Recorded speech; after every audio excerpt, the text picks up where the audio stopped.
8 Pillars of Prosperity. By James Allen. Preface.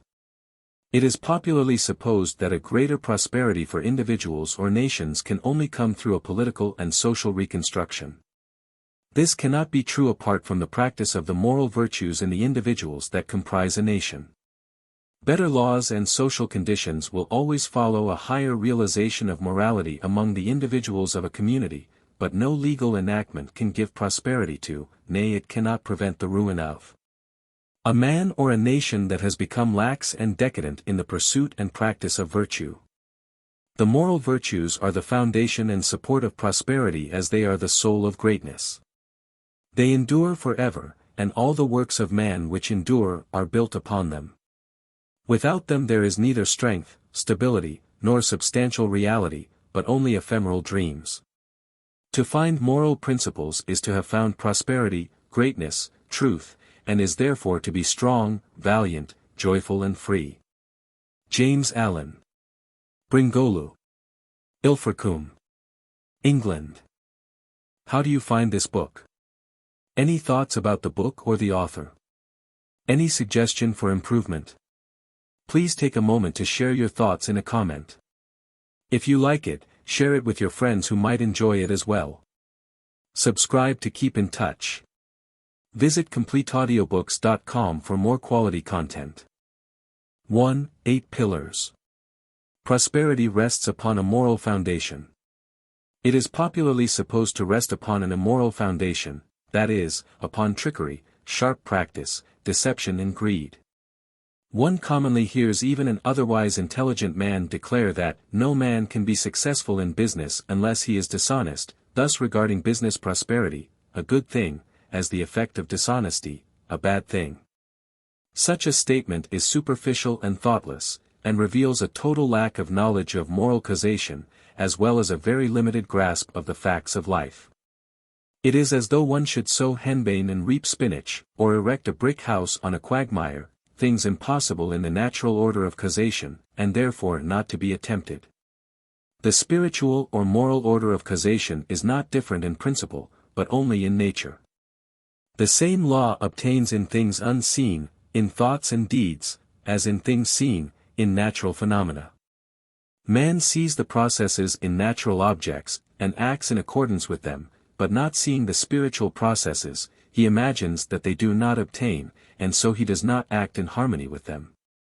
Yet these spiritual processes are just as simple and just as sure as the natural processes. They are indeed the same natural modes manifesting in the world of mind. All the parables and a large number of the sayings of the great teachers are designed to illustrate this fact. The natural world is the mental world made visible. The seen is the mirror of the unseen. The upper half of a circle is in no way different from the lower half, but its sphericity is reversed. The material and the mental are not two detached arcs in the universe, they are the two halves of a complete circle.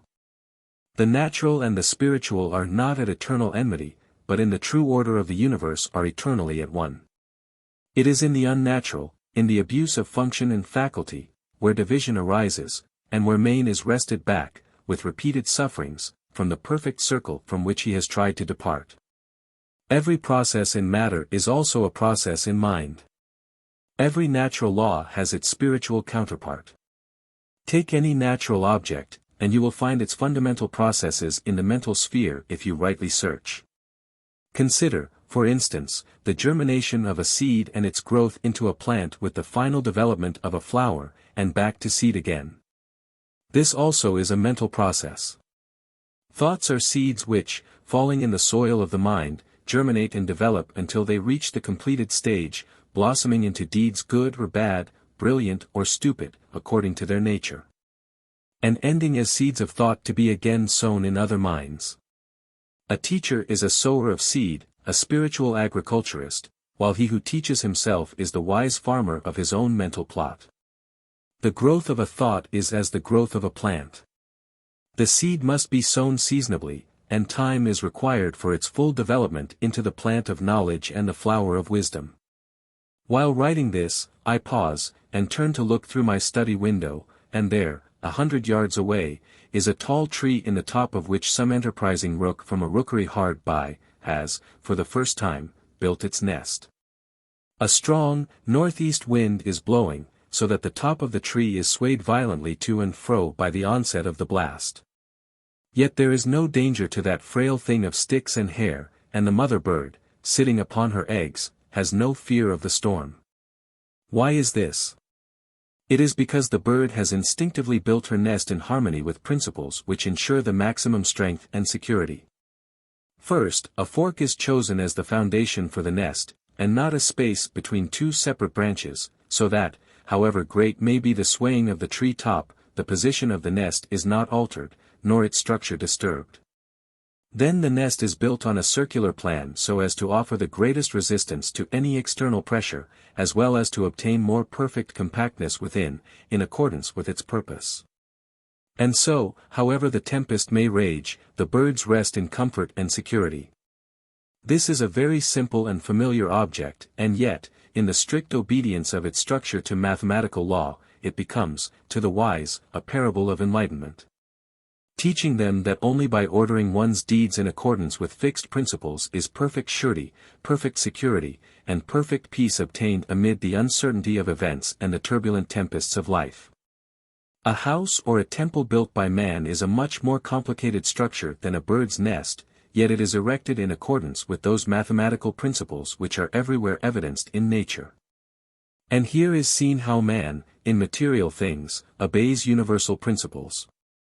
He never attempts to put up a building in defiance of geometrical proportions, for he knows that such a building would be unsafe, and that the first storm would, in all probability, level it to the ground, if, indeed, it did not fall about his ears during the process of erection.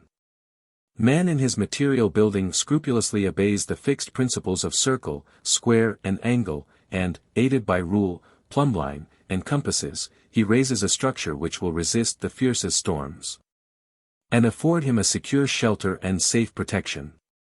All this is very simple, the reader may say. Yes, it is simple because it is true and perfect, so true that it cannot admit the smallest compromise, and so perfect that no man can improve upon it. Man, through long experience, has learned these principles of the material world, and sees the wisdom of obeying them. And I have thus referred to them in order to lead up to a consideration of those fixed principles in the mental or spiritual world which are just as simple, and just as eternally true and perfect. Yet are at present so little understood by man that he daily violates them, because ignorant of their nature, and unconscious of the harm he is all the time inflicting upon himself. In mind as in matter, in thoughts as in things, in deeds as in natural processes, there is a fixed foundation of law which, if consciously or ignorantly ignored, leads to disaster and defeat. It is, indeed, the ignorant violation of this law which is the cause of the world's pain and sorrow. In matter, this law is presented as mathematical; in mind, it is perceived as moral. But the mathematical and the moral are not separate and opposed, they are but two aspects of a united whole.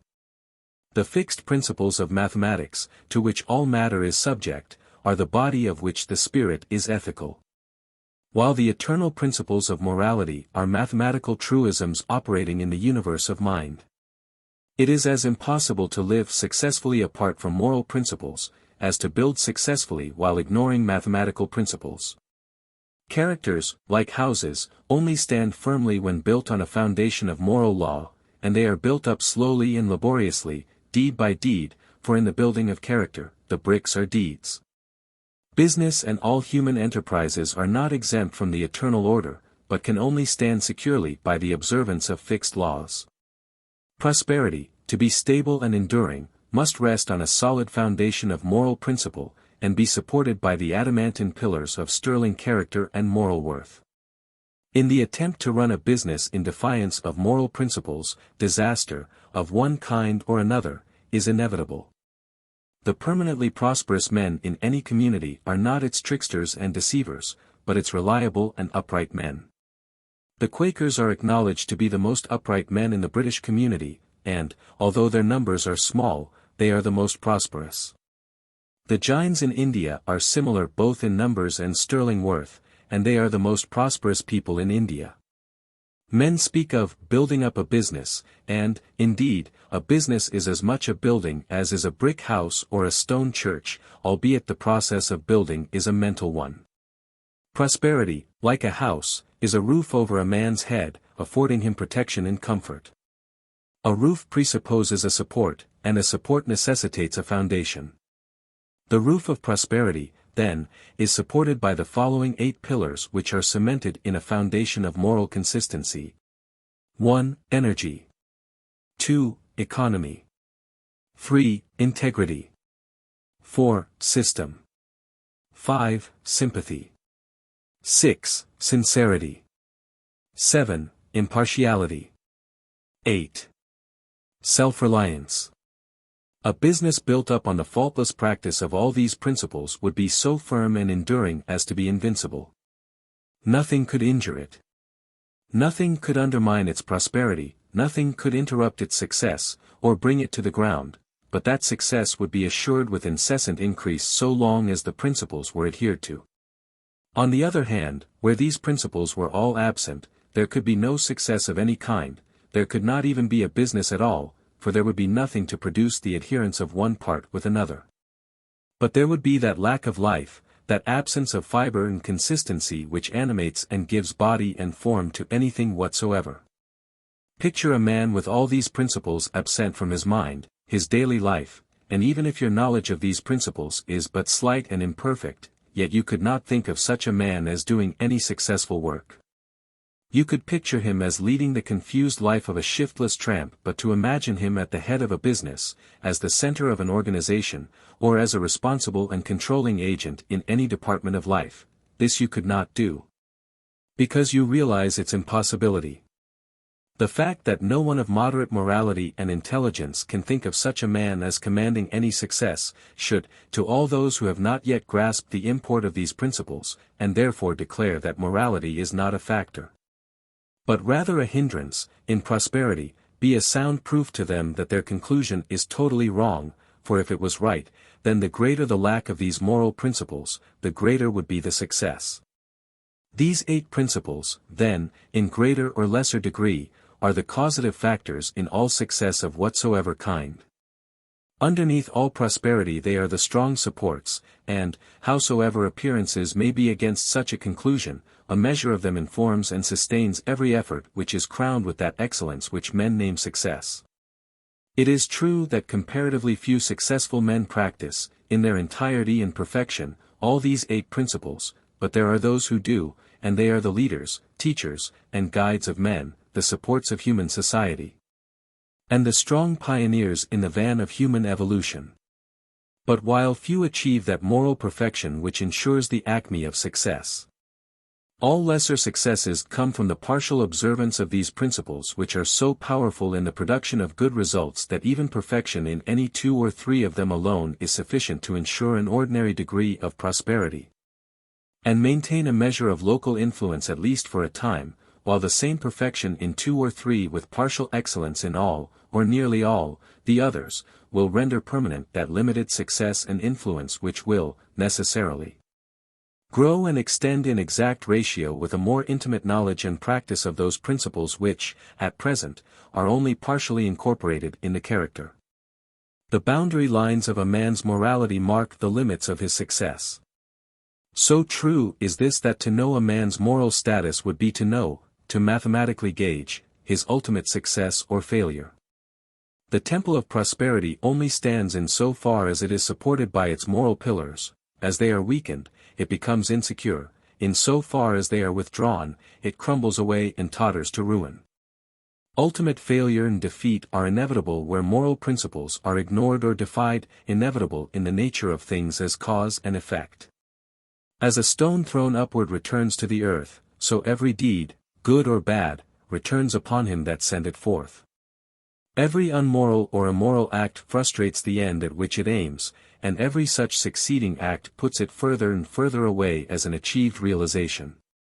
On the other hand, every moral act is another solid brick in the temple of prosperity, another round of strength and sculptured beauty in the pillars which support it.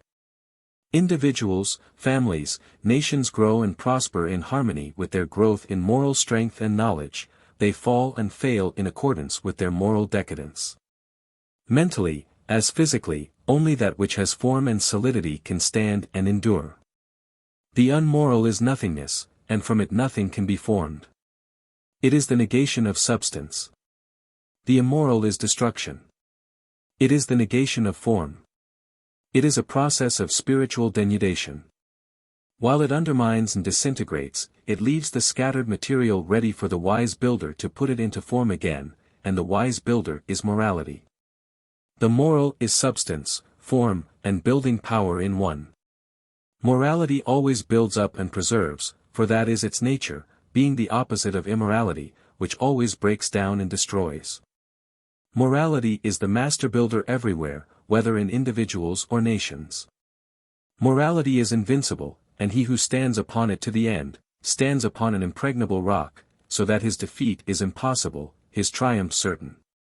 He will be tried, and that to the uttermost, for without fighting there can be no victory, and so only can his moral powers be perfected, and it is in the nature of fixed principles, as of everything finely and perfectly wrought, to have their strength tested and proved. The steel bars which are to perform the strongest and best uses in the world must be subjected to a severe strain by the ironmaster, as a test of their texture and efficiency, before they are sent from his foundry. The brickmaker throws aside the bricks which have given way under the severe heat. So he who is to be greatly and permanently successful will pass through the strain of adverse circumstances and the fire of temptation with his moral nature not merely not undermined, but strengthened and beautified.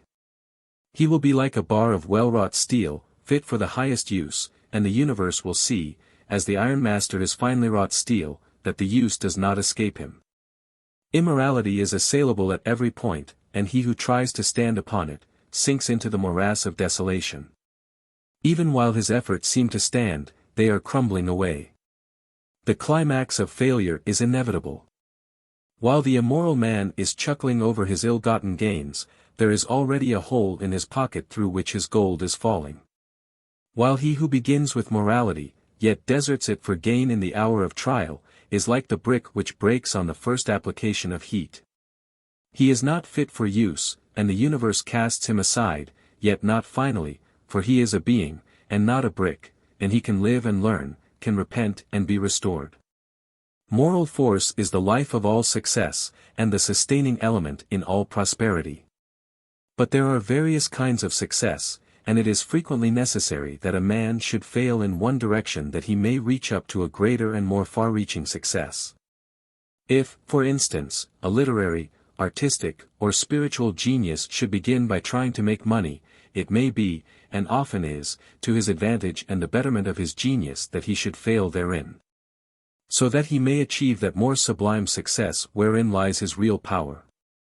Many a millionaire would doubtless be willing to barter his millions for the literary success of a Shakespeare or the spiritual success of a Buddha, and would thereby consider that he had made a good bargain. Exceptional spiritual success is rarely accompanied with riches, yet financial success cannot in any way compare with it in greatness and grandeur.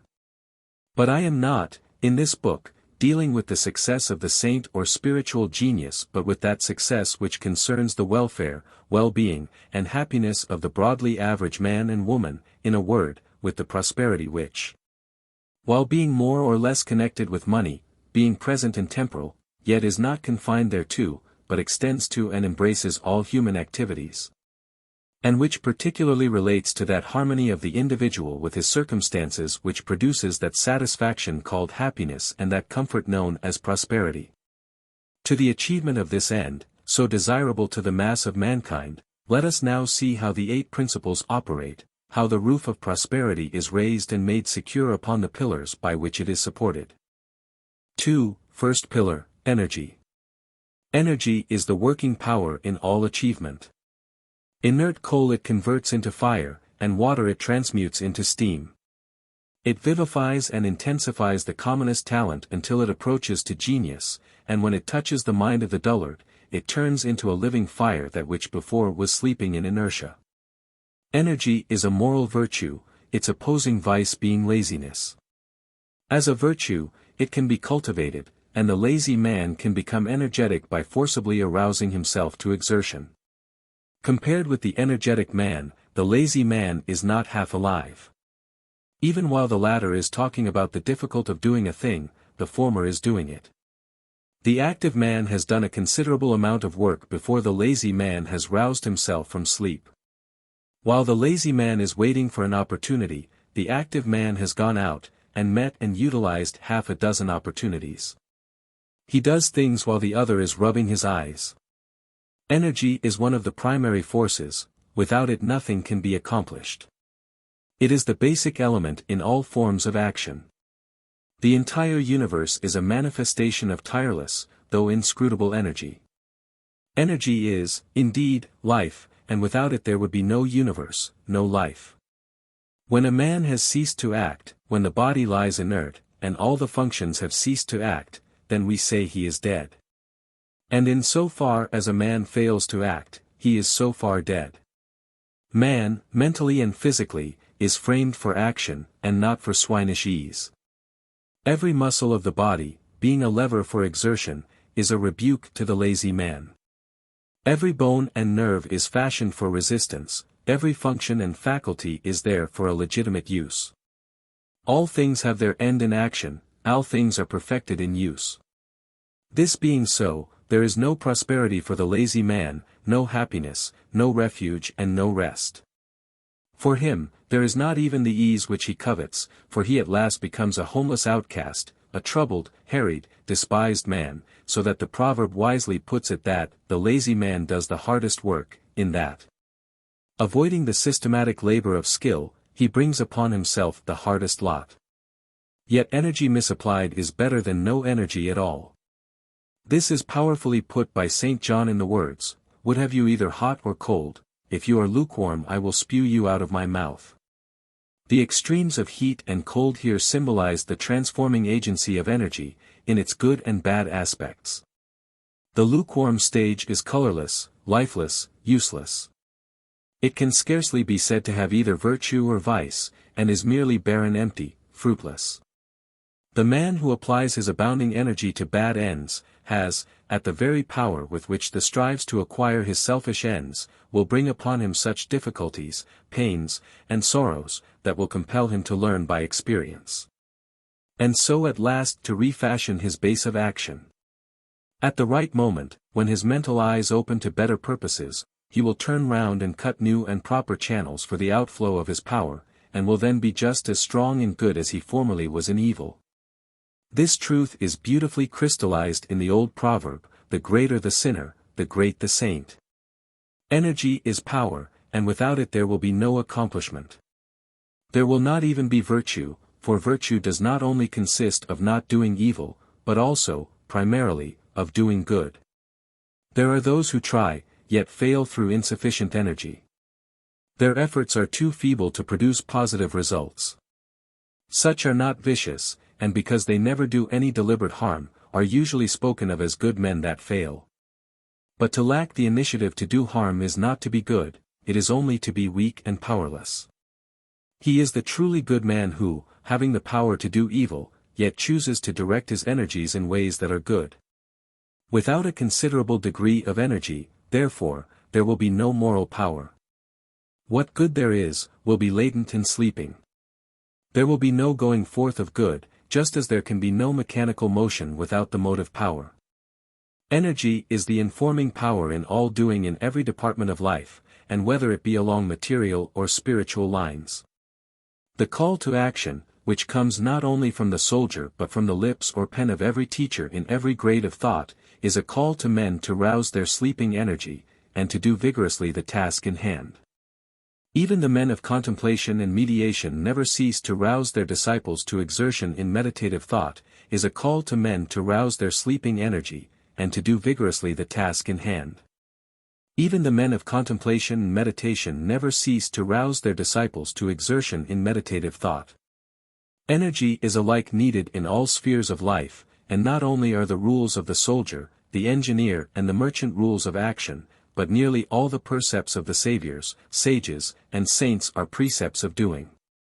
The advice of one of the great teachers to his disciples, "Keep wide awake, tersely expresses the necessity for tireless energy if one's purpose is to be accomplished, and is equally good advice to the salesman as to the saint.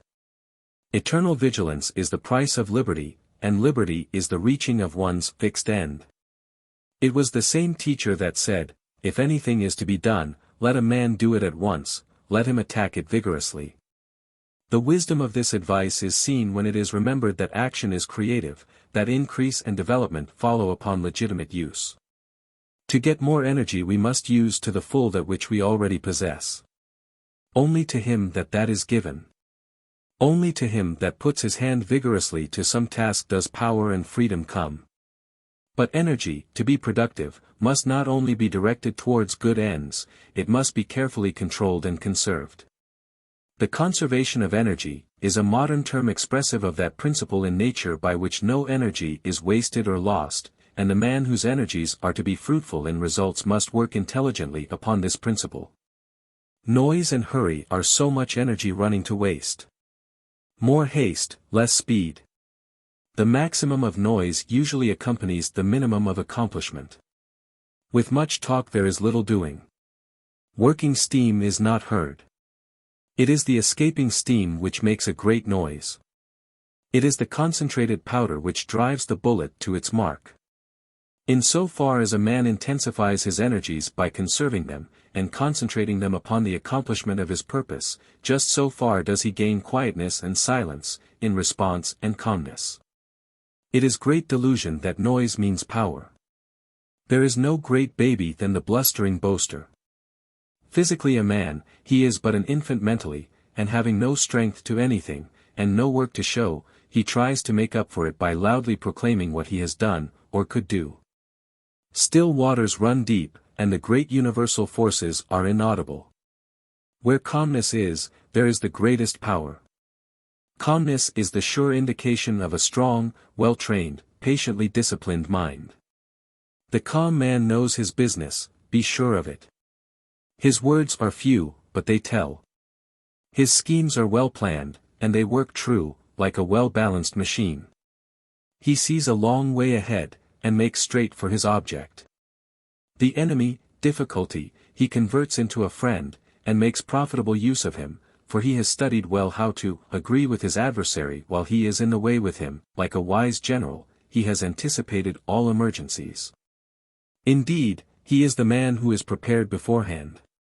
In his meditations, in the counsels of his judgment, he has conferred with causes, and has caught the bent of all contingencies. He is never taken by surprise. Is never in a hurry, is safe in the keeping of his own steadfastness, and is sure of his ground. You may think you have got him, only to find, the next moment, that you have tripped in your haste, and that he has got you, or rather that you, wanting calmness, have hurried yourself into the dilemma which you had prepared for him. Your impulse cannot do battle with his deliberation, but is foiled at the first attack. Your uncurbed energy cannot turn aside the wisely directed steam of his concentrated power. He is armed at all points. By a mental jujitsu acquired through self-discipline, he meets opposition in such a way that it destroys itself. Upbraid him with angry words, and the reproof hidden in his gentle reply searches to the very heart of your folly, and the fire of your anger sinks into the ashes of remorse. Approach him with a vulgar familiarity, and his look at once fills you with shame, and brings you back to your senses. As he is prepared for all events, so he is ready for all men, though no men are ready for him.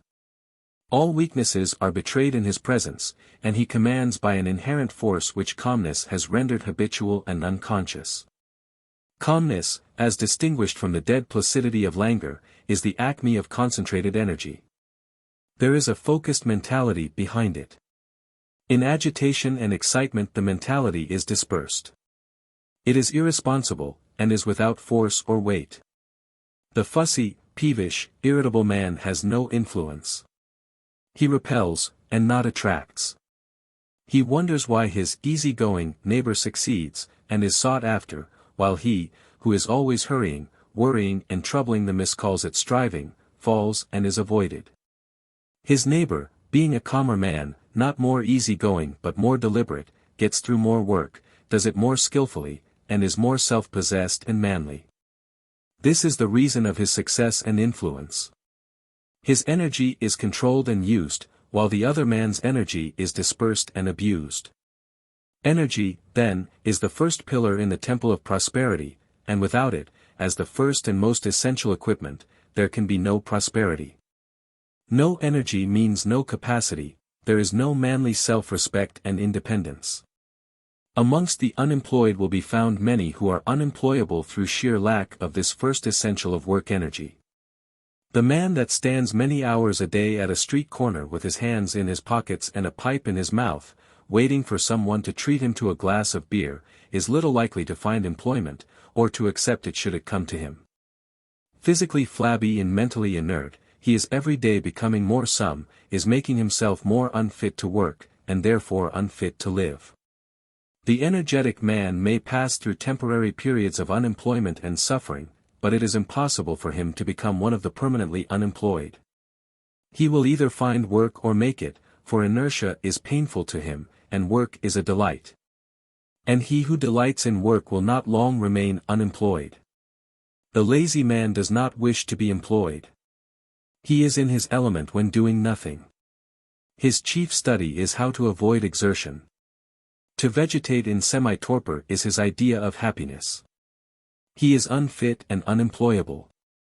Even the extreme socialist, who places all unemployment at the door of the rich, would discharge a lazy, neglectful and unprofitable servant, and so add one more to the arm of the unemployed. For laziness is one of the lowest vices repulsive to all active, right-minded men. But energy is a composite power. It does not stand alone. Involved in it are qualities which go to the making of vigorous character and the production of prosperity. Mainly, these qualities are contained in the four following characteristics. 1. Promptitude. 2. Vigilance. 3. Industry. 4. Earnestness. The pillar of energy is therefore a concrete mass composed of these four tenacious elements. They are through, enduring, and are calculated to withstanding the wildest weather of adversity. They all make for life, power, capacity, and progress. Promptitude is valuable possession. It begets reliability. People who are alert, prompt, and punctual are relied upon. They can be trusted to do their duty, and to do it vigorously and well. Masters who are prompt are a tonic to their employees, and a whip to those who are inclined to shirk. They are a means of wholesome discipline to those who would not otherwise discipline themselves. Thus, while aiding their own usefulness and success, they contribute to the usefulness and success of others. The perfunctory worker, who is ever procrastinating, and is always behind time, becomes a nuisance, if not go himself, to others, and his services come to be regarded as of little economic value. Deliberation and dispatch, handmaids of promptitude, are valuable aids in the achievement of prosperity. In ordinary business channels, alacrity is a saving power, and promptness spells profit. It is doubtful whether a confirmed procrastinator ever succeeded in business. I have not yet met one such, though I have known many who have failed. Vigilance is the guard of all the faculties and powers of the mind. It is the detective that prevents the entrance of any violent and destructive element. It is the close companion and protector of all success, liberty, and wisdom. Without this watchful attitude of mind, a man is a fool, and there is no prosperity for a fool. The fool allows his mind to be ransacked and robbed of its gravity, serenity, and judgment by mean thoughts and violent passions as they come along to molest him.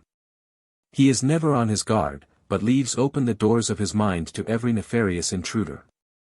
He is so weak and unsteady as to be swept off his balance by every gust of impulse that overtakes him. He is an example to others of what they should not be.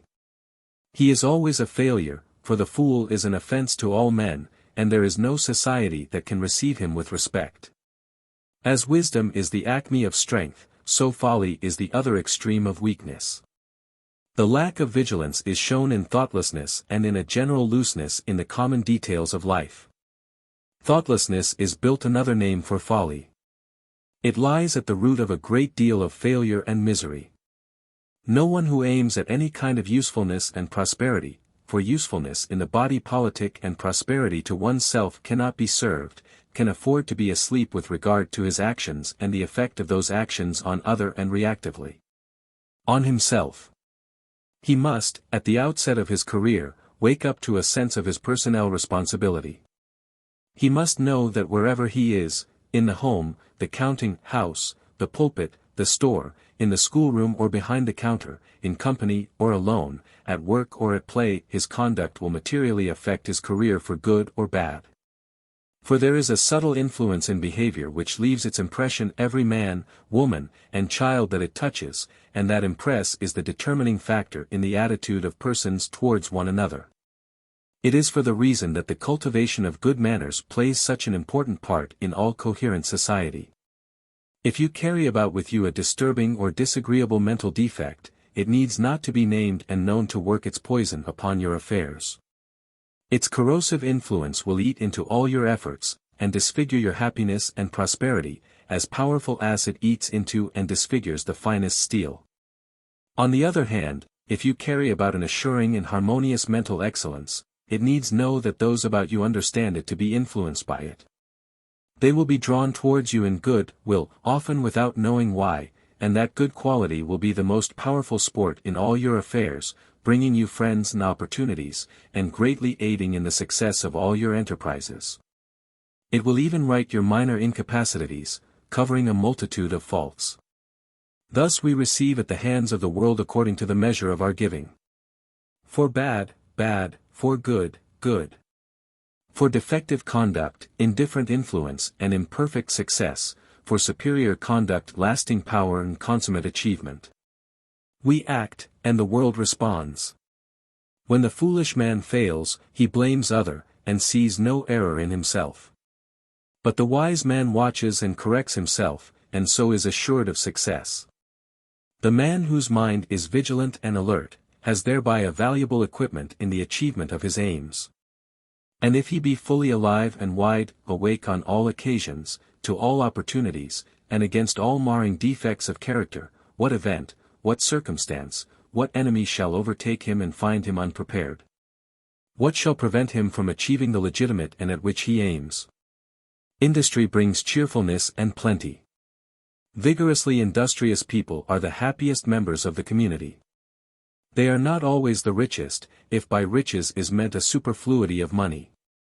But they are always the most light-hearted and joyful, and the most satisfied with what they do and have, and are therefore the richer, if by richer we mean more abundantly blessed. Active people have no time for moping and brooding, or for dwelling selfishly upon their ailments and troubles. Things most used are kept the brightest, and people most employed best retain their brightness and buoyancy of spirit. Things in use tarnish quickest, and the time killer is attacked with ennui and morbid fancies. To talk of having to kill time is almost like a confession of imbecility. For who, in the short life at his disposal, and in a world so flooded with resources of knowledge with sound heads and good hearts can fill up every moment of every day usefully and happily, and if they refer to time at all, it is to the effect that it is all too short to enable them to do all that they would like to do. Industry, too, promoted health and well-being. The active man goes to bed tired every night, his rest is sound and sweet, and he wakes up early in the morning, fresh and strong for another day's delightful toil. His appetite and digestion are good. He has an excellent sauce in recreation, and a good tonic in toil. What companionship can such a man have with moping and melancholy? Such morbid spirits hang around those who do little and dine excessively. People who make themselves useful to the community, receive back from the community their full share of health, happiness, and prosperity. They brighten the daily task, and keep the world moving.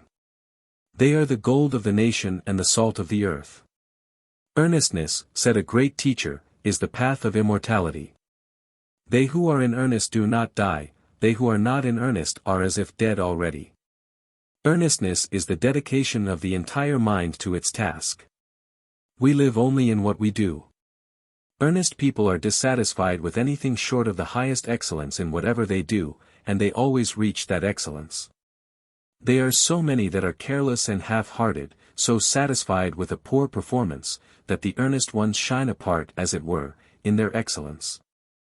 There are always plenty of vacancies, in the ranks of usefulness and service for earnest people. There never was, and never will be, a deeply earnest man or woman who did not fill successfully some suitable sphere. Such people are scrupulous, conscientious, and painstaking, and cannot rest in ease until the very best is done, and the whole world is always on the lookout to reward the best. It always stands ready to pay the full price, whether in money, fame, friends, influence, happiness, scope or life, for that which is of surpassing excellence, whether it be in things material, intellectual, or spiritual. Whatever you are, whether shopkeeper or saintly teacher, you can safely give the very best to the world without any doubt or misgiving. If the indelible impress of your earnestness be on your goods in the one case, or on your words in the other, your business will flourish, or your precepts will live. Earnest people make rapid progress both in their work and their character. It is thus that they live, and do not die, for stagnation only is death, and where there is incessant progress and ever-ascending excellence, stagnation and health are swallowed up in activity in life. Thus is the making and masonry of the first pillar explained. He who builds it well, and sets it firm and straight, will have a powerful and enduring support in the business of his life. 3. Second pillar, economy. It is said of nature that she knows on vacuum. She also knows no waste. In the divine economy by nature everything is conserved and turned to good account. Even excreta are chemically transmitted, and utilized in the building up of new forms. Nature destroys every foulness, not by annihilation, but by transmutation, by sweetening and purifying it, and making it serve the ends of things beautiful, useful and good. That economy which, in nature is a universal principle, is in man a moral quality, and it is that quality by which he preserves his energies, and sustains his place as a working unit in the scheme of things. Financial economy is merely a fragment of this principle, or rather it is a material symbol of that economy which is purely mental, and its transmutation spiritual. The financial economist exchanges coppers for silver, silver for gold, gold for notes, and the notes he converts into the figures of a bank account. By these conversions of money into more readily transmissible forms he is the gainer in the financial management of his affairs. The spiritual economist transmutes passions into intelligence, intelligence into principles, principles into wisdom, and wisdom is manifested in actions which are few but of powerful effect. By all these transmutations he is the gainer in character and in the management of his life.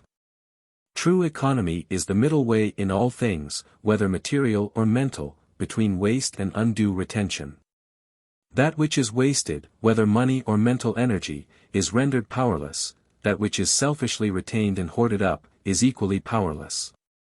To secure power, whether of capital or mentality, there must be concentration, but concentration must be followed by legitimate use. The gathering up of money or energy is only a means, the end is use, and it is use only that produces power. An all-round economy consists in finding the middle way in the following 7 things: money, food, clothing, recreation, rest, time and energy. Money is the symbol of exchange, and represents purchasing power. He who is anxious to acquire financial wealth as well as he who wishes to avoid debt, must study how to apportion his expenditure in accordance with his income, so as to leave a margin of ever-increasing working capital. Or to have a little store ready in hand for any emergency.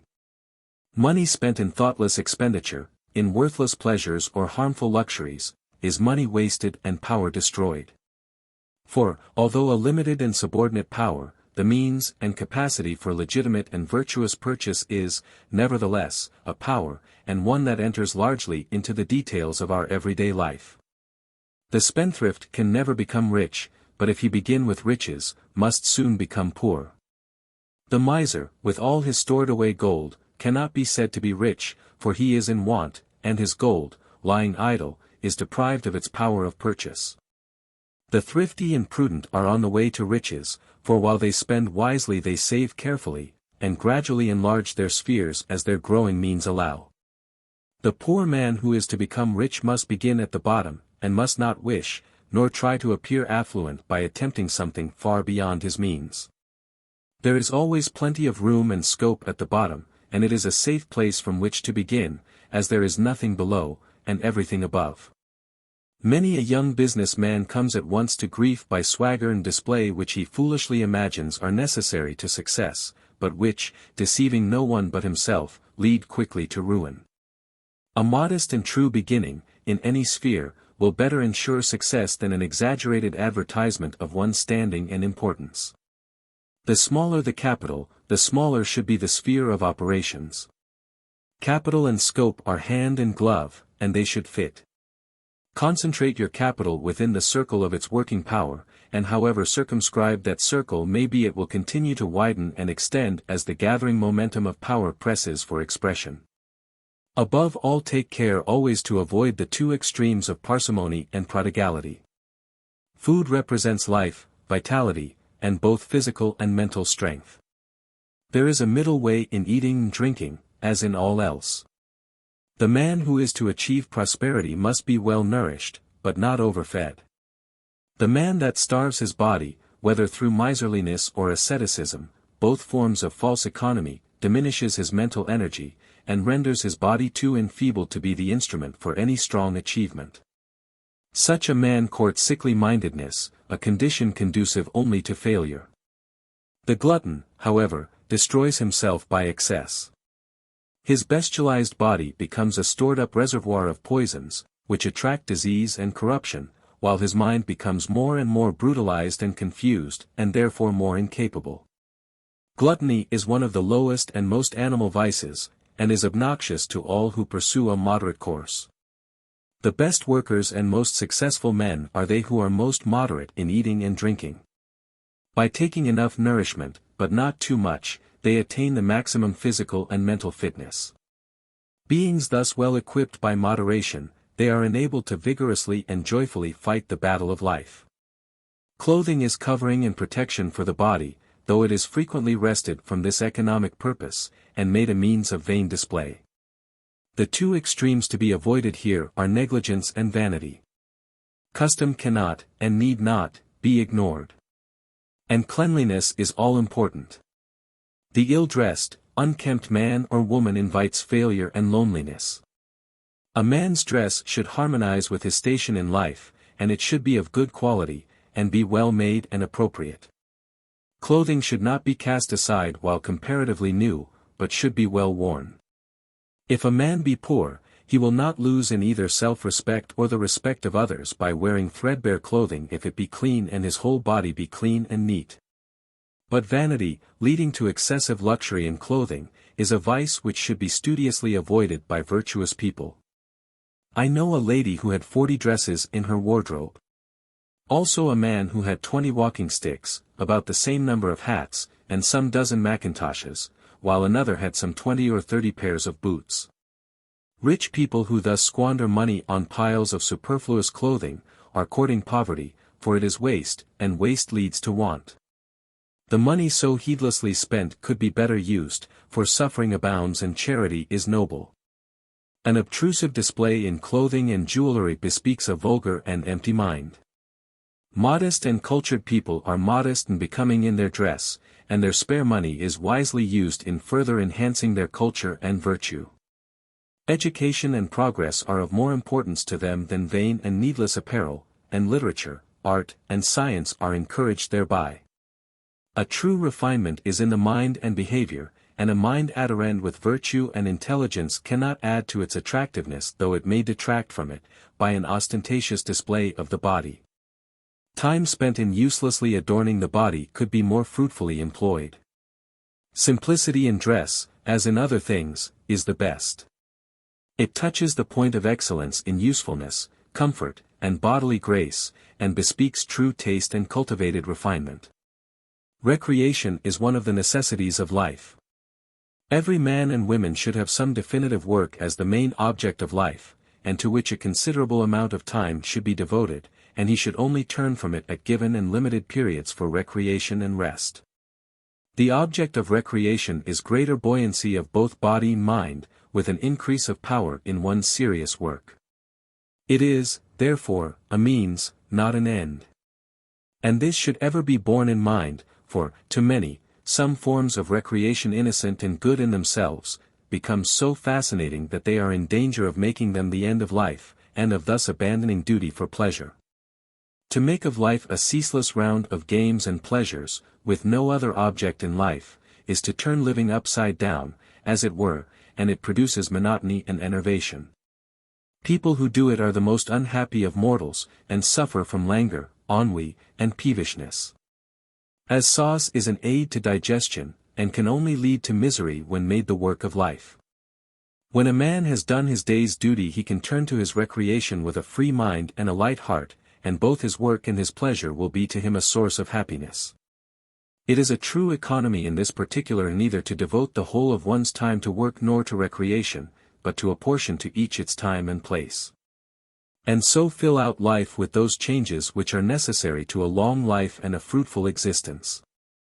All agreeable changes is recreation, and the mental worker will gain both in the quality and quantity of his work by laying it down at the time appointed for restful and refreshing recreation.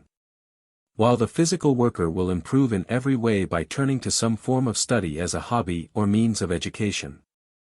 As we do not spend all our time in eating or sleeping or resting, neither should we spend it in exercise or pleasure, but should give recreation its proper place as a natural tonic in the economic scheme of our life. Rest is for recuperation after toil. Every self-respecting human being should do sufficient work every day to make his sleep restful and sweet, and his rising up fresh and bright. Enough sleep should be taken, but not too much. Overindulgence on the one hand, or deprivation on the other, are both harmful. It is an easy matter to find out how much sleep one requires. By going to bed early, and getting up early, rising a little earlier every morning if one has been in the habit of spending long hours in bed. One can very soon accurately gauge and adjust the number of hours he or she requires for complete recuperation.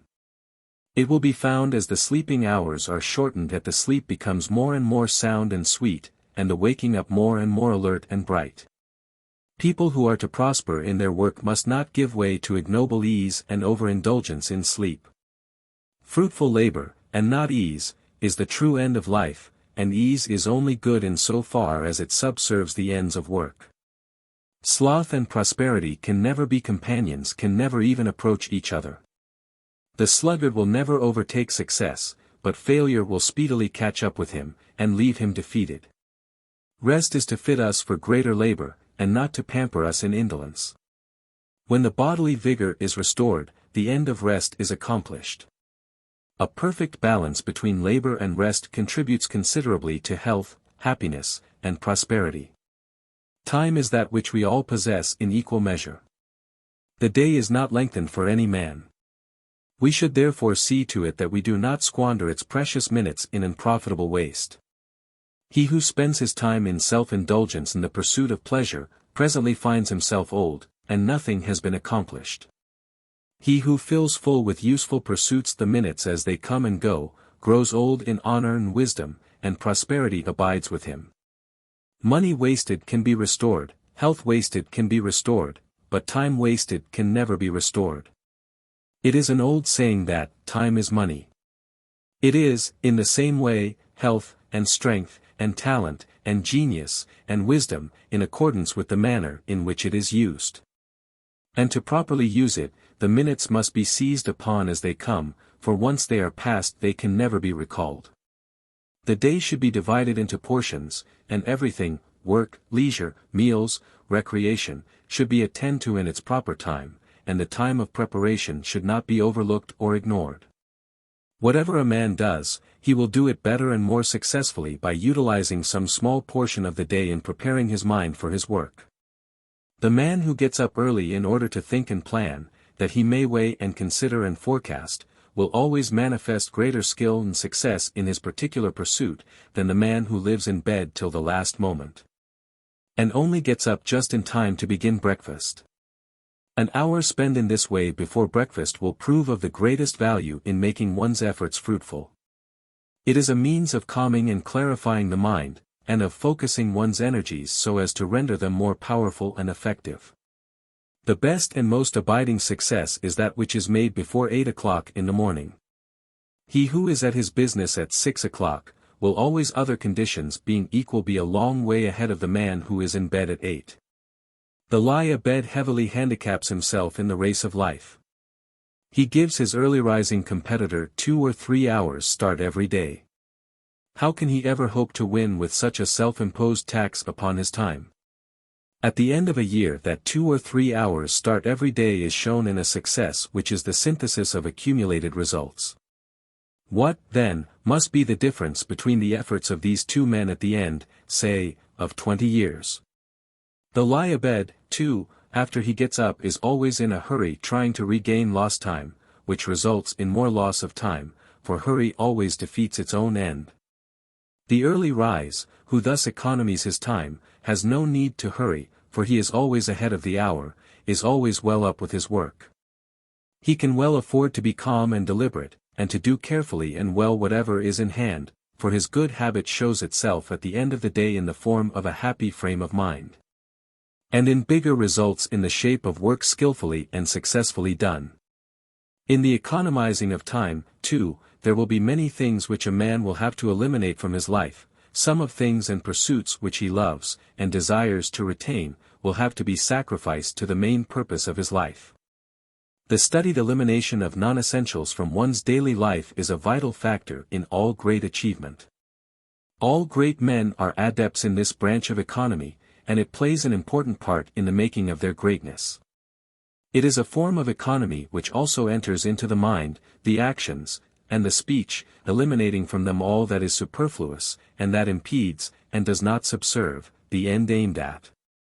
Foolish and unsuccessful people talk carelessly and aimlessly, act carelessly and aimlessly, and allow everything that comes along good, bad, and different to lodge in their mind.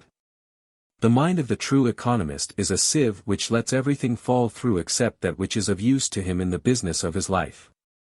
He also employs only necessary words, and does only necessary actions, thus vastly minimizing friction and waste of power. To go to bed betime and to get up betime, to fill in every working minute with purposeful thought and effective action, this is the true economy of time. Energy is economized by the formation of good habits. All vices are a reckless expenditure of energy. Sufficient energy is thoughtlessly wasted in bad habits to enable men to accomplish the greatest success, if conserved and used in right directions. If economy be practiced in the 6 points already considered, much will be done in the conservation of one's energies, but a man must go still further. And carefully husband his vitality by the avoidance of all forms of physical self-indulgences and impurities, but also all those mental vices such as hurry, worry, excitement, despondency, anger, complaining and envy, which deplete the mind and render it unfit for any important work or admirable achievement. They are common forms of mental dissipation which a man of character should study how to avoid and overcome. The energy wasted in frequent fits of bad temper would, if controlled and properly directed, give a man strength of mind, force of character, and much power to achieve. The angry man is a strong man made weak by the dissipation of his mental energy. He needs self-control to manifest his strength. The calm man is always his superior in any department of life, and will always take precedence of him, both in his success, and in the estimation of others. No man can afford to disperse his energies in fostering bad habits and bad tendencies of mind. Every vice, however, apparently small will tell against him in the battle of life. Every harmful self-indulgence will come back to him in the form of some trouble or weakness. Every moment of riot or of pandering to his lower inclinations will make his progress more laborious, and will hold him back from scaling the high heaven of his wishes for achievement. On the other hand, he who economizes his energies, and bends them towards the main task of his life, will make rapid progress, and nothing will prevent him from reaching the golden city of success. It will be seen that economy is something far more profound and far-reaching than the mere saving of money. It touches every part of our nature and every phase of our life. The old saying, "Take care of the pence, and the pounds will take care of themselves," may be regarded as a parable, for the lower passions as native energy. It is the abuse of that energy that is bad, and if this personal energy be taken care of and stored up and transmuted, it reappears as force of character. To waste this valuable energy in the pursuit of vice is like wasting the pence, and so losing the pounds, but to take care of it for good uses is to store up the pence of passions, and so gain the golden pounds of good. Take care, therefore, of the lower energies, and the higher achievements will take care of themselves. The pillar of economy, when soundly built, will be found to be composed largely of these four qualities. 1. Moderation. 2. Efficiency. 3. Resourcefulness. 4. Originality. Moderation is the strong core of economy. It avoids extremes, finding the middle way in all things. It also consists in abstaining from the unnecessary and the harmful. There can be no such things as moderation in that which is evil, for that would be excess. A true moderation abstains from evil.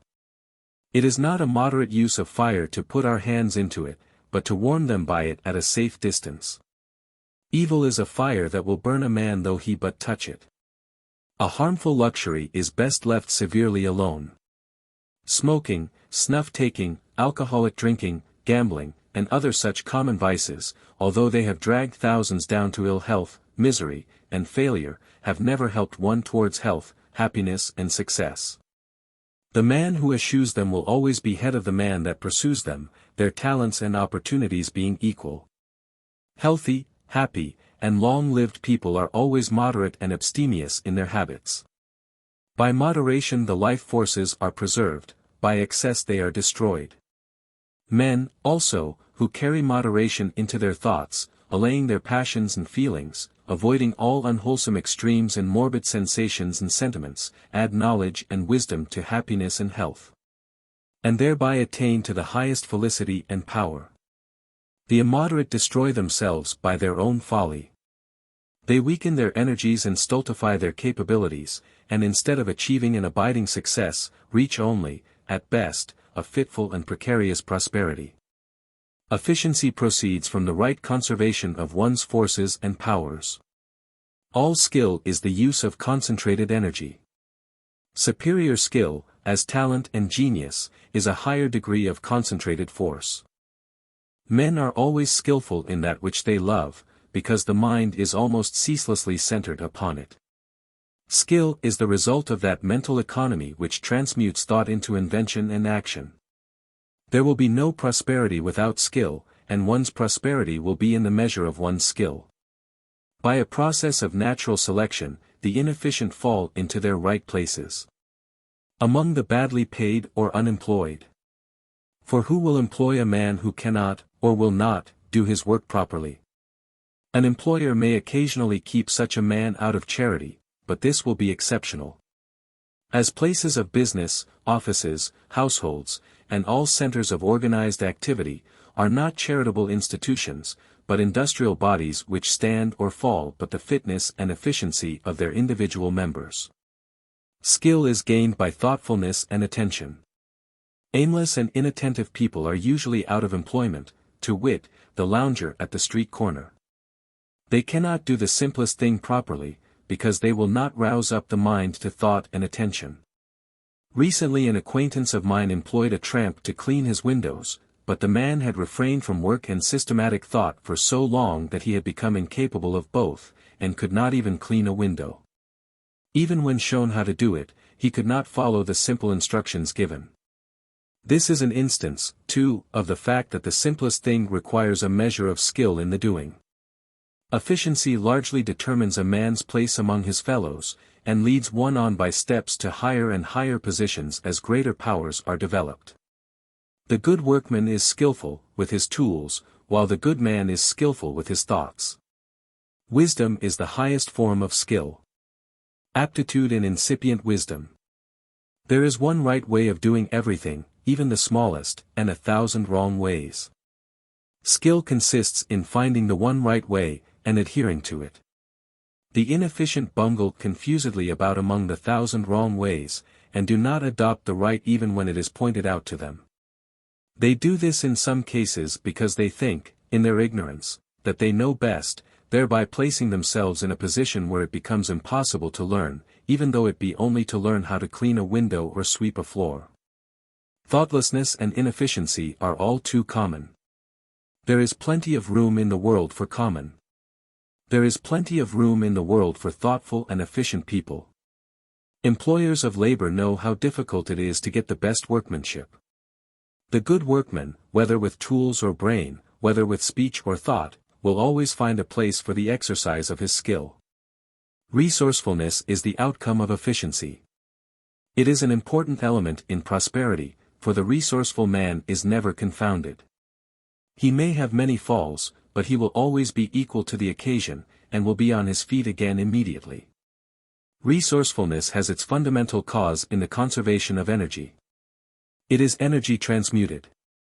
When a man cuts off certain mental or bodily vices which have been depleting him of his energy, what becomes of the energy so conserved? It is not destroyed or lost, for energy can never be destroyed or lost. It becomes productive energy. It reappears in the form of fruitful thought. The virtuous man is always more successful than the vicious man because he is teeming with resources. His entire mentality is alive and vigorous, abounding with stored-up energy. What the vicious man wastes in barren indulgence, the virtuous man uses in fruitful industry. A new life and a new world, abounding with all fascinating pursuits and pure delights, open up to the man who shuts himself off from the old world of animal vice, and his place will be assured by the resources which will well up within him. Barren seed perishes in the earth, there is no place for it in the fruitful economy of nature. Barren minds sink in the struggle of life. Human society makes for good, and there is no room in it for the emptiness engendered by vice. But the barren mind will not sink forever. When it wills, it can become fruitful and regain itself. By the very nature of existence, by the eternal law of progress, the vicious man must fall, but having fallen, he can rise again. He can turn from vice to virtue, and stand, self-respecting and secure, upon his own resources. The resourceful men invent, discover, initiate. They cannot fail, for they are in the stream of progress. They are full of new schemes, new methods, new hopes, and their life is so much fuller and richer thereby. They are men of supple minds. When a man fails to improve his business, his work, his methods, he falls out of the line of progress, and has begun to fail. His mind has become stiff and inert like the body of an aged man, and so fails to keep pace with the rapidly moving ideas and plans of resourceful minds. A resourceful mind is like a river which never runs dry, and which affords refreshment, and supplies new vigor, in times of drought. Men of resources are men of new ideas, and men of new ideas flourish where others fade and decay. Originality is resourcefulness ripened and perfected. Where there is originality there is genius, and men of genius are the lights of the world. Whatever work a man does, he should fall back upon his own resources in the doing it. While learning from others, he should not slavishly imitate them, but should put himself into his work, and so make it new and original. Original men get the ear of the world. They may be neglected at first, but they are always ultimately accepted, and become patterns for mankind.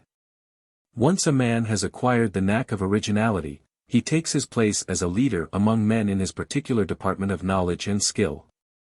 But originality cannot be forced, it can only be developed, and it is developed by proceeding from excellence to excellence, by ascending in the scale of skill by the full and right use of one's mental powers.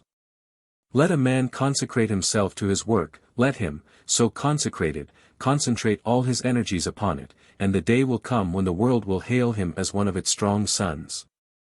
And he, too, like Balzac who, after many years of strenuous toil, one day exclaimed, "I am about to become a genius." I am about to become a genius, will at least discover, to his joy, that he has joined the company of original minds, the gods who lead mankind into newer, higher, and more beneficent ways. The composition of the second pillar is thus revealed. Its building awaits the ready work man who will skillfully apply his mental energies. 4. Third pillar, integrity.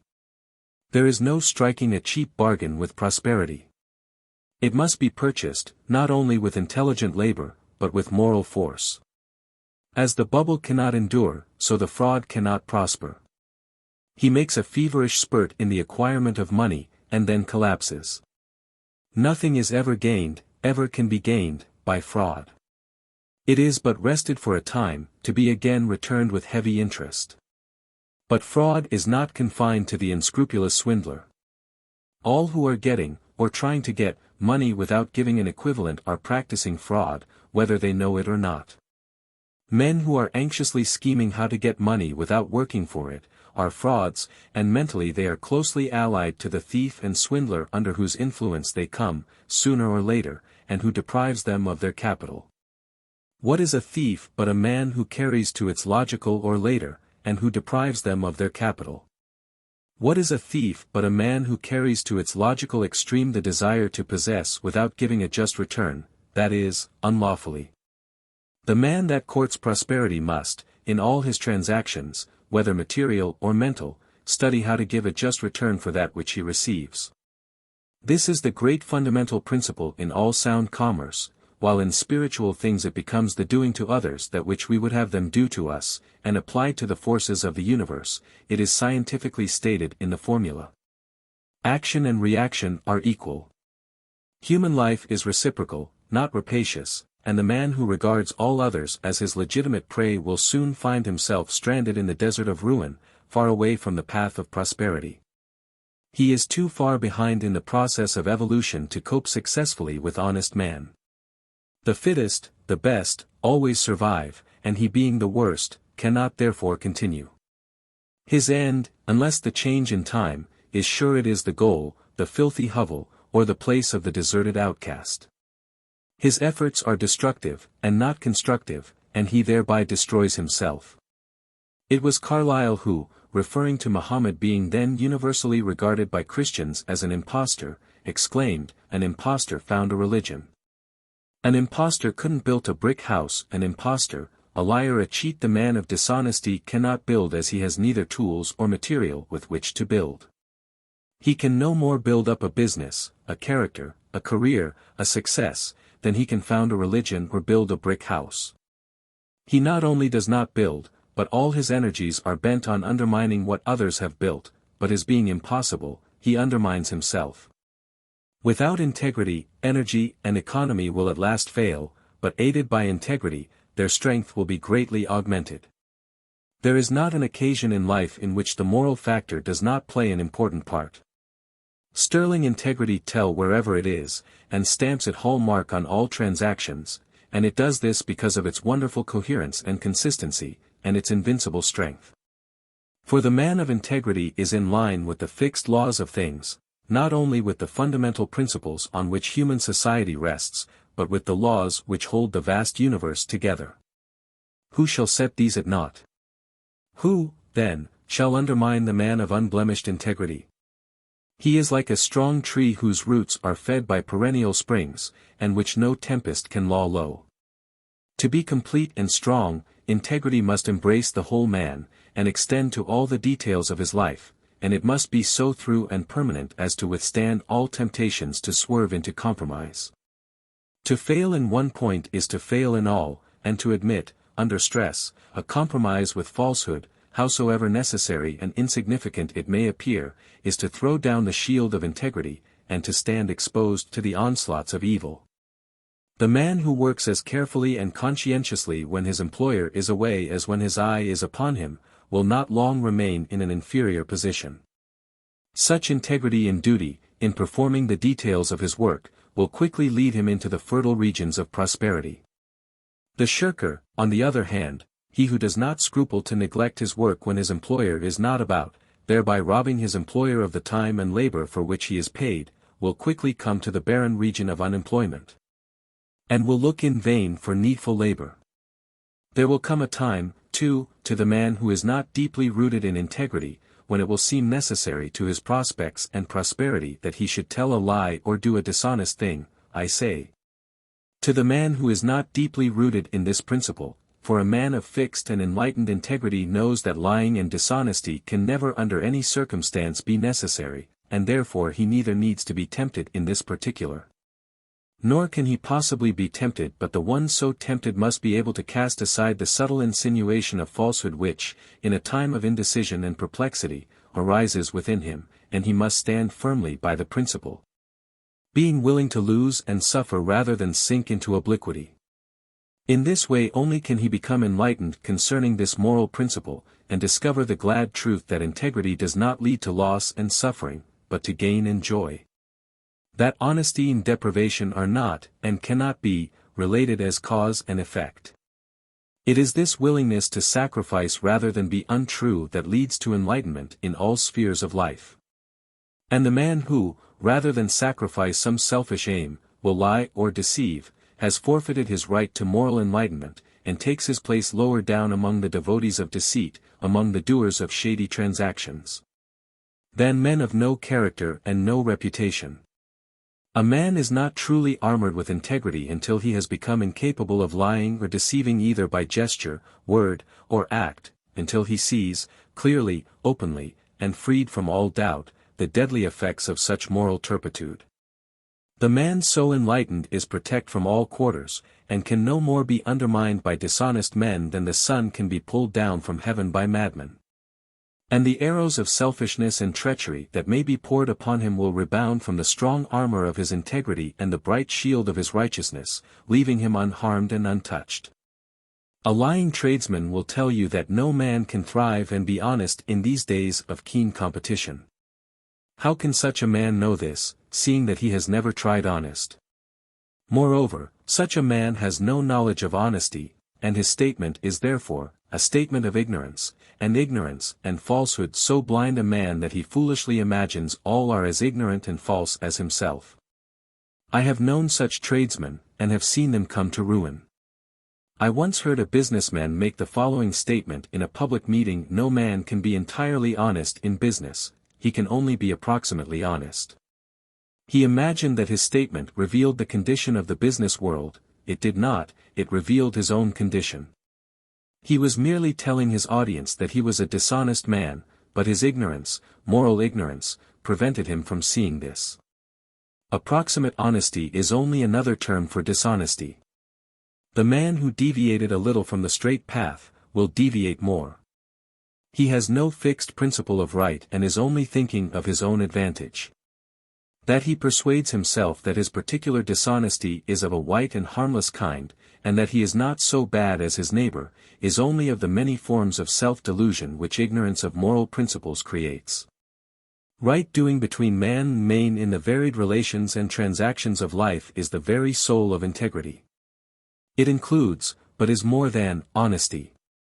It is the backbone of human society, and the support of human institutions. Without it there would be no trust, no confidence between men, and the business world would topple to its fall. As the liar thinks all men are liars, and treats them as such, so the man of integrity treats all men with confidence.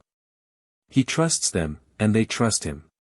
His clear eye and open hand shame the creeping fraud so that he cannot practice his fraud on him. As Emerson has so finely put it, trust men and they will be true to you, even though they make an exception in your favor to all their rules of trade. The upright man by his very presence commands the morality of those about him, making them better than they were. Men are powerfully influenced by one another, and, as good is more powerful than evil, the strong and good man both shames and elevates, by his contact, the weak and bad. The man of integrity carries about with him an unconscious grandeur which both awes and inspires. Having lifted himself above the petty, the mean, and the false, those coward vices slink from his presence in confusion. The highest intellectual gift cannot compare with this lofty moral grandeur. In the memory of men and the estimation of the world, the man of integrity occupies a higher place than the man of genius. Buckminster says, the moral grandeur of an independent integrity is the sublimest thing in nature. It is the quality in man which produces heroes. The man of unswerving rectitude is, intrinsically, always a hero. It only needs the occasion to bring out the heroic element. He is always, too, possessed of permanent happiness. The man of genius may be very unhappy, but not to the man of integrity. Nothing nor sickness, nor calamity, nor death, can deprive him of that permanent satisfaction which inheres in uprightness. Rectitude leads straight to prosperity by 4 successive steps. First, the upright man wins the confidence of others. Second, having gained their confidence, they put trust in him. Third, this trust, never being violated, produces a good reputation, and fourth, a good reputation spreads further and further, and so bring about success. Dishonesty has the reverse effect. By destroying the confidence of others, it produces in them suspicion and mistrust, and these bring about a bad reputation, which culminates in failure. The pillar of integrity is held together by these 4 virile elements. 1. Honesty. 2. Fearlessness. 3. Purposefulness. 4. Invincibility. Honesty is the surest way to success. The day at last comes when the dishonest man repents in sorrow and suffering, but not man ever needs to repent of having been honest. Even when the honest man fails, as he does sometimes, through lacking other of these pillars, such as energy, economy, or system, his failure is not the grievous thing it is to the dishonest man. For he can always rejoice in the fact that he has never defrauded a fellow being. Even in his darkest hour he finds repose in a clear conscience. Ignorant men imagine that dishonesty is a short-cut to prosperity. This is why they practice it. The dishonest man is morally short-sighted. Like the drunkard who sees the immediate pleasure of his habit, but not the ultimate degradation, he sees the immediate effect of a dishonest act, a larger profit but not its ultimate outcome. He does not see that an accumulated number of such acts must inevitably undermine his character, and bring his business toppling about his ears in ruin. While pocketing his gains, and thinking how cleverly and successfully he is imposing on others, he is all the time imposing on himself, and every coin thus gained must be paid back with added interest.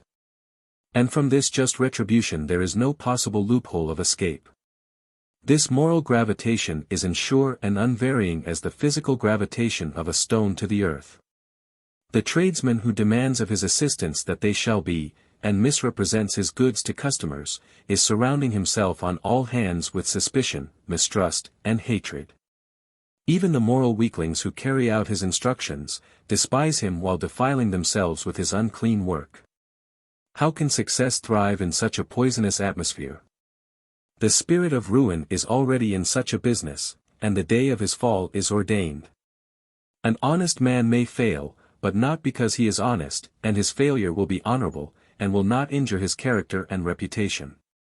His failure, too, resulting doubtless from his incapacity in the particular direction of his failure, will be a means of leading him into something more suited to his talents, and thus to ultimate success. Fearlessness accompanies honesty.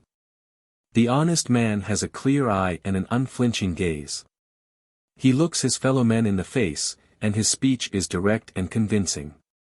The liar and cheat hangs his head, his eye is muddy and his gaze oblique. He cannot look another man in the eye, and his speech arouses mistrust, for it is ambiguous and unconvincing. When a man has fulfilled his obligations, he has nothing to fear. All his business relations are safe and secure. His methods and actions will endure the light of day. Should he pass through a difficult time, and get into debt, everybody will trust him and be willing to wait for payment, and all his debts will be paid. Dishonest people try to avoid paying their debts, and they live in fear, but the honest man tries to avoid getting into debt, but when debt overtakes him, he does not fear, but, redoubling his exertions, his debts are paid. The dishonest are always in fear. They do not fear debt, but fear that they will have to pay their debts. They fear their fellow men, fear the established authorities, fear the results of all that they do, and they are in constant fear of their misdeeds being revealed, and of the consequences which may at any moment overtake them. The honest man is rid of all this burden of fear. He is light-hearted, and walks erect among his fellows, not assuming a part, and skulking and cringing, but being himself, and meeting eye to eye. Not deceiving or injuring any, there are none to fear, and anything and against him can only rebound to his advantage. And this fearlessness is, in itself, a tower to strength in a man's life, supporting him through all emergencies, enabling him to battle manfully with difficulties, and in the end securing for him that success of which he cannot be dispossessed. Purposefulness is the direct outcome of that strength of character which integrity fosters. The man of integrity is the man of direct aims and strong and intelligent purposes. He does not guess, and work in the dark. All his plans have in them some of that moral fiber of which his character is wrought. A man's work will always in some way reflect himself, and the man of sound integrity is the man of sound plan.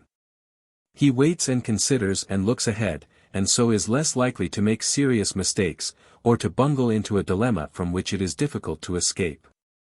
Taking a moral view of all things, and always considering moral consequences, he stands on a firmer and more exalted ground than the man of mere policy and expedience.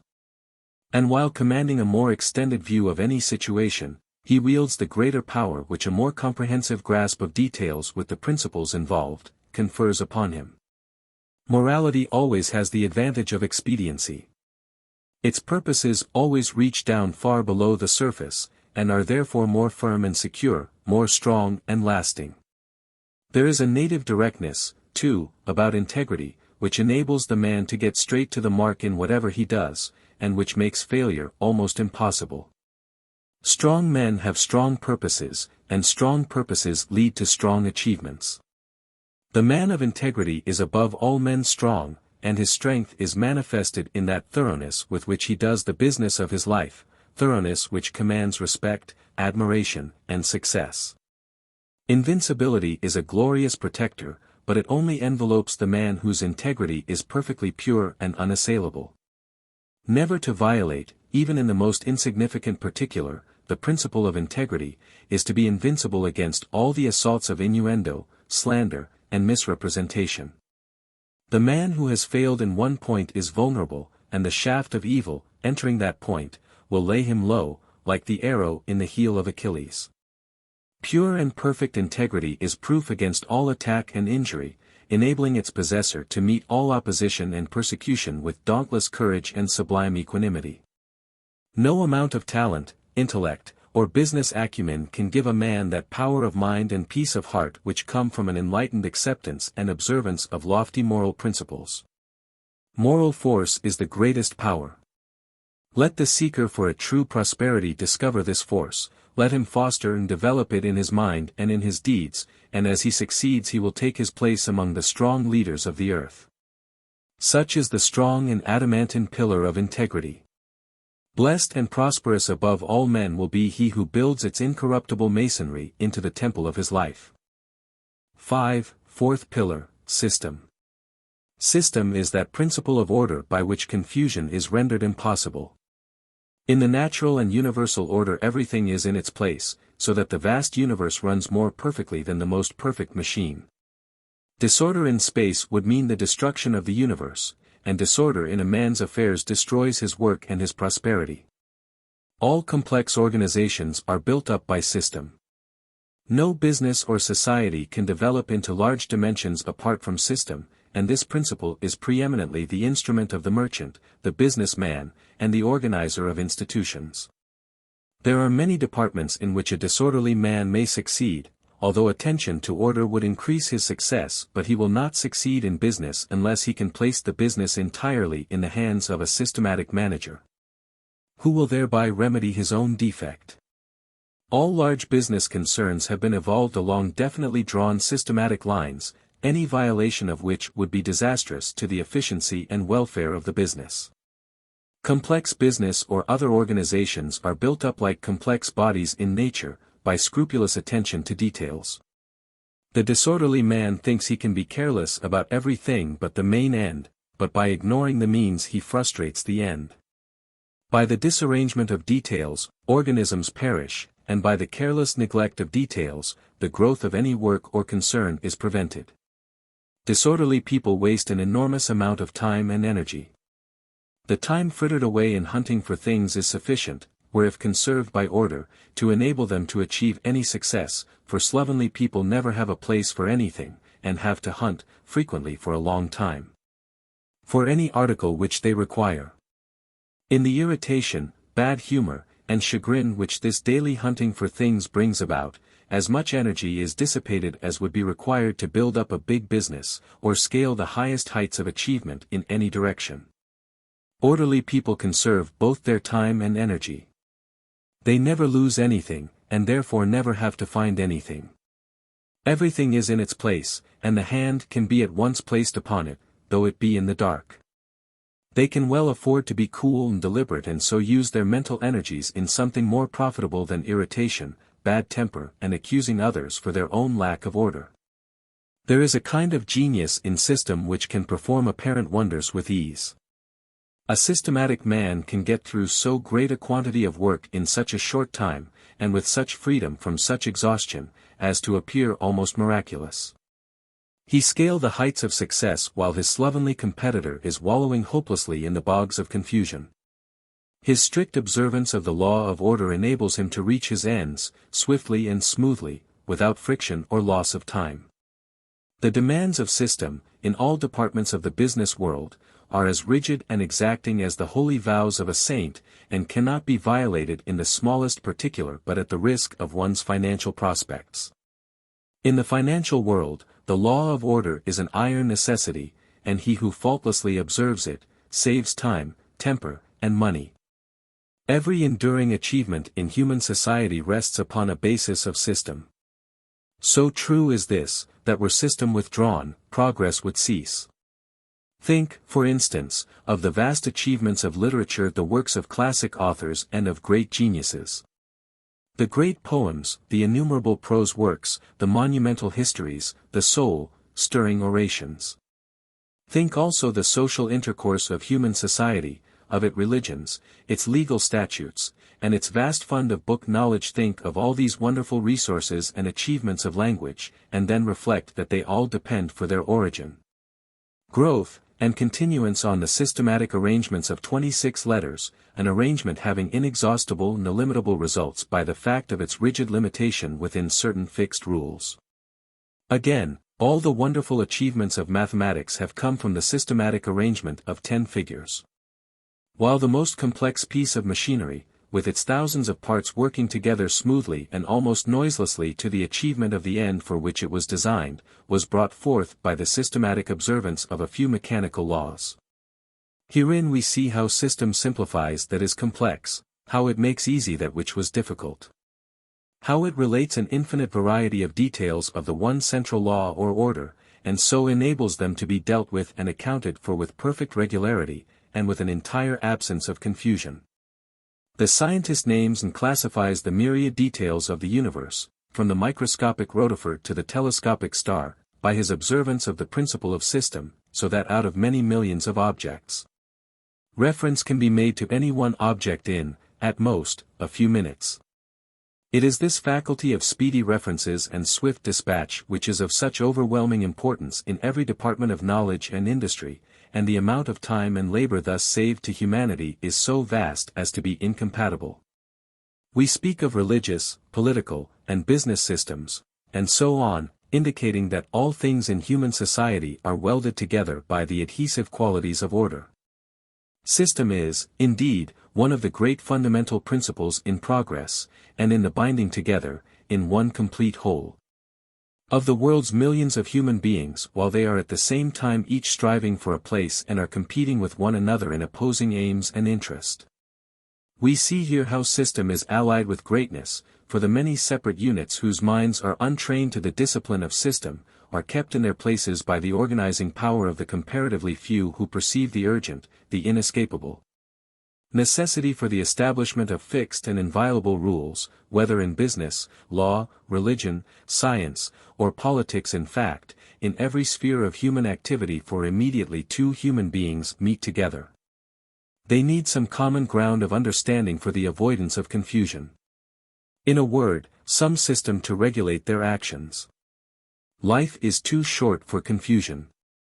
And knowledge grows and progress proceeds along avenues of system which prevent retardation and retrogression, so that he who systematizes his knowledge or business, simplifies and enhances it for his successor, enabling him to begin with a free mind, where he left off. Every large business has its system which renders its vast machinery workable, enabling it to run like a well-balanced and well-oiled machine. A remarkable businessman, a friend of mine, once told me that he could have his huge business for 12 months, and it would run on without hitch till his return. And he does occasionally leave it for several months, while traveling, and on his return, every man, boy and girl, every tool, book, and machine, every detail down to the smallest, is in its place doing its work as when he left. And no trouble, no difficulty, no confusion has arisen. There can be no marked success apart from a love of regularity and discipline, and the avoidance of friction, along with the restfulness and efficiency of mind which spring from such regularity. People who abhor discipline, whose minds are ungoverned and anarchic, and who are careless and irregular in their thinking, their habits, and the management of their affairs, cannot be highly successful and prosperous. And they fill their lives with numerous worries, troubles, difficulties, and petty annoyances, all of which would disappear under a proper regulation of their lives. An unsystematic mind is an untrained mind, and it can no more cope with well-disciplined minds in the race of life than an untrained athlete can successfully compete with a carefully trained competitor in athletic races. The ill-disciplined mind, that thinks anything will do, rapidly falls behind the well-disciplined minds who are convinced that only the best will do in the strenuous race for the prizes of life, whether they be material, mental, or moral prizes. The man who, when he comes to do his work, is unable to find his tools, or to balance his figures, or to find the key of his desk, or the key to his thoughtless, will be struggling in his self-made toils, while his methodical neighbor will be freely and joyfully scaling the invigorating heights of successful achievement. The businessman whose method is slovenly, or cumbersome, or behind the most recent developments of skilled minds, should only blame himself as his prospects are decadent, and should wake up to the necessity for more highly specialized and effective methods in his concern. He should seize upon everything, every invention and idea, that will enable him to economize time and labor, and aid him in thoroughness, deliberation and dispatch. System is the law by which everything, every organism, business, character, nation, empire, is built. By adding cell to cell, department to department, thought to thought, law to law, and colony to colony in orderly sequence and classification, all things, concerns and institutions grow in magnitude, and evolve to completeness. The man who is continually improving his methods, is gaining in building power. It therefore behoves the business man to be resourceful and inventive in the improvement of his methods, for the builders, whether of cathedrals or characters, business or religions, are the strong ones of the earth, and the protectors and pioneers of humanity. The systematic builder is a creator and preserver, while the man of disorder demolishes and destroys, and no limit can be set to the growth of a man's powers, the completeness of his character, the influence of his organization, or the extent of his business, if he but preserve intact the discipline of order, and have every detail in its place, keep every department to its special task, and tabulate and classify with such efficiency and perfection as to enable him at any moment to bring under examination or into requisition to the remotest detail in connection with his special work. In system is contained these four ingredients. 1. Readiness. 2. Recuracy. 3. Utility. 4. Comprehensiveness. Readiness is aliveness. It is that spirit of alertness by which a situation is immediately grasped and dealt with. The observance of system fosters and develops this spirit. The successful general must have the power of readily meeting any new and unlooked-for move on the part of the enemy. So every business man must have the readiness to deal with any unexpected development affecting his line of trade, and so also must the man of thought be able to deal with the details of any new problems which may arise. Dilatoriness is a vice that is fatal to prosperity, for it leads to incapability and stupidity. The men of ready hands, ready hearts, and ready brains, who know what they are doing, and do it methodically, skillfully, and with smooth yet consummate dispatch are the men who need to think little of prosperity as an end. For it comes to them whether they seek it or not. Success runs after them, and knocks at their door, and they unconsciously command it by the superb excellence of their faculties and methods. Accuracy is of supreme importance in all commercial concerns and enterprises, but there can be no accuracy apart from system. And a system which is more or less imperfect will involve its originator in mistakes more or less disastrous until he improves it.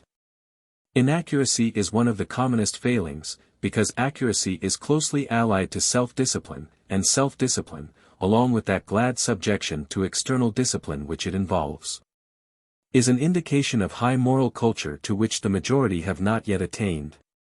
If the inaccurate man will not willingly subject himself to the discipline of his employer or instructor, but thinks he knows better, his failing can never be remedied, and he will thereby bind himself down to an inferior position.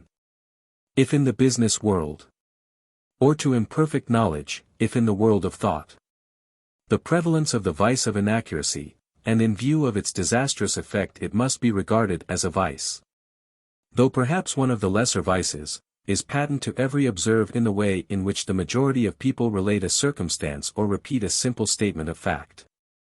It is nearly always made untrue by more or less marked inaccuracies.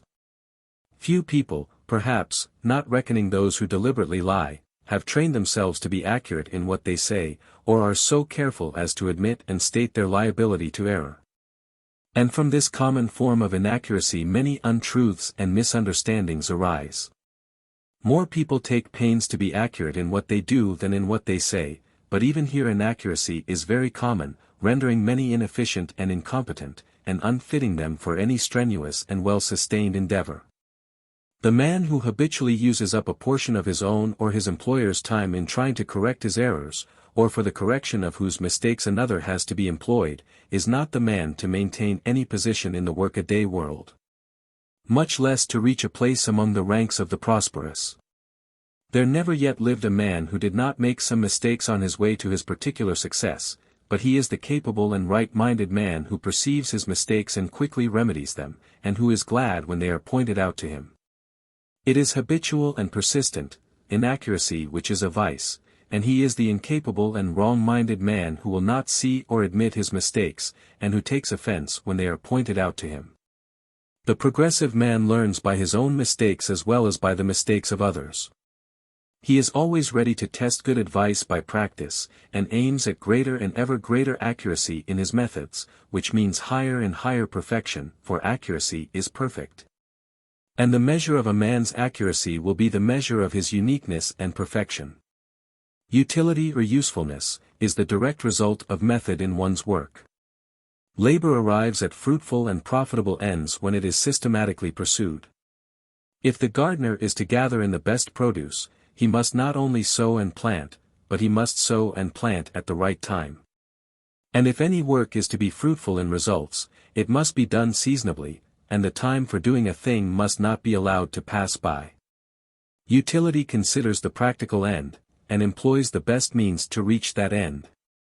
It avoids side issues, dispenses with theories, and retains its hold only on those things which can appropriate it to good uses in the economy of life. Unpractical people burden their minds with useless and unverifiable theories, and court failure by entertaining speculations which, by their very nature, cannot be applied in practice. The man whose powers are shown in what he does, and not in mere talking or arguing, avoids metaphysical quibbling and quandaries, and applies himself to the accomplishment of some good and useful end. That which cannot be reduced to practice should not be allowed to hamper the mind. It should be thrown aside, abandoned, and ignored. A man recently told me that if his theory should be proved to have no useful end, he should still retain his hold upon it as a beautiful theory. If a man chooses to cling to so-called beautiful theories which are proved to have no use in life, and no substantial basis of reality, he must not be surprised if he fails in his worldly undertakings, for he is an unpractical man. When the powers of the mind are diverted from speculative theorizing to practical doing, whether in material or moral directions, skill, power, knowledge, and prosperity increase. A man's prosperity is measured by his usefulness to the community, and a man is useful in accordance with that he does, and not because of the theories which he entertains. The carpenter fashions a chair, the builder erects a house. The mechanic produces a machine, and the wise man molds a perfect character. Not the schismatic, the theorists and the controversialists, but the workers, the makers, and the doers are the salt of the earth. Let a man turn away from the mirages of intellectual speculation, and begin to do something, and to do it with all his might, and he will thereby gain a special knowledge, wield a special power, and reach his own unique position and prosperity among his fellows. Comprehensiveness is that quality of mind which enables a man to deal with a large number of related details, to grasp them in their entirety, along with the single principle which governs them and binds them together. It is a masterly quality, giving organizing and governing power, and is developed by systematic attention to details. The successful merchant holds in his mind, as it were, all the details of his business, and regulates them by a system adapted to his particular form of trade. The inventor has in his mind all the details of his machine, along with their relation to a central mechanical principle, and so perfects his invention. The author of a great poem or story relates all his characters and incidents to a central plot, and so produces a composite and enduring literary work. Comprehensiveness is analytic and synthetic capacity combined in the same individual. A capacious and well-ordered mind, which holds within its silent depths an army of details in their proper arrangement and true working order, is the mind that is near to genius, even if it has not already arrived. Every man cannot be a genius nor does he need to be, but he can be gradually evolving his mental capacity by careful attention to system in his thoughts and business. And as his intellect depends and broadens, his powers will be intensified and his prosperity accentuated. Such, then, are four corner pillars in the temple of prosperity, and of themselves they are sufficient to permanently sustain it without the addition of the remaining four. The man who perfects himself in energy, economy, integrity, and system will achieve an enduring success in the work of his life, no matter what the nature of that work may be. It is impossible for one to fail who is full of energy, who carefully economizes his time and money, and virtuously husbands his vitality, who practices unswerving integrity, and who systematizes his work by first systematizing his mind. Such a man's efforts will be rightly directed, and that, too, with concentrated power, so that they will be effective and fruitful. In addition, he will reach a manliness and an independent dignity which will unconsciously command respect and success, and will strengthen weaker ones by its very presence in their midst. Sayest thou a man diligent in business? He shall stand before kings, he shall not stand before mean men, says Scripture of such a one. He will not beg, or whimper, or complain, or cynically blame others, but will be too strong and pure and upright a man to sink himself so low. And so, standing high in the nobility and integrity of his character, he will fill a high place in the world and in the estimation of men. His success will be certain and his prosperity will endure. He will stand and not fall in the battle of life. 6. Fifth pillar, sympathy. The remaining pillars are the four central pillars in the temple of prosperity. They gave it greater strength and stability, and add both to its beauty and utility. They contribute greatly to its attractiveness, for they belong to the highest moral sphere, and therefore to great beauty and nobility of character. They, indeed, make a man great, and place him among the comparatively few whose minds are rare, and that shine apart in sparkling purity and bright intelligence. Sympathy should not be confounded with that maudlin and superficial sentiment which, like a pretty flower without root, presently perishes and leaves behind neither seed nor fruit. To fall into hysterical some suffering abroad, is not sympathy. Neither are bursts of violent indignation against the cruelties and injustices of others nor any indication of a sympathetic mind. If one is cruel at home, if he badgers his wife, or beats his children, or abuses his servants, or stabs his neighbors with shafts of bitter sarcasm, what hypocrisy is in his profession of love for suffering people who are outside the immediate range of his influence?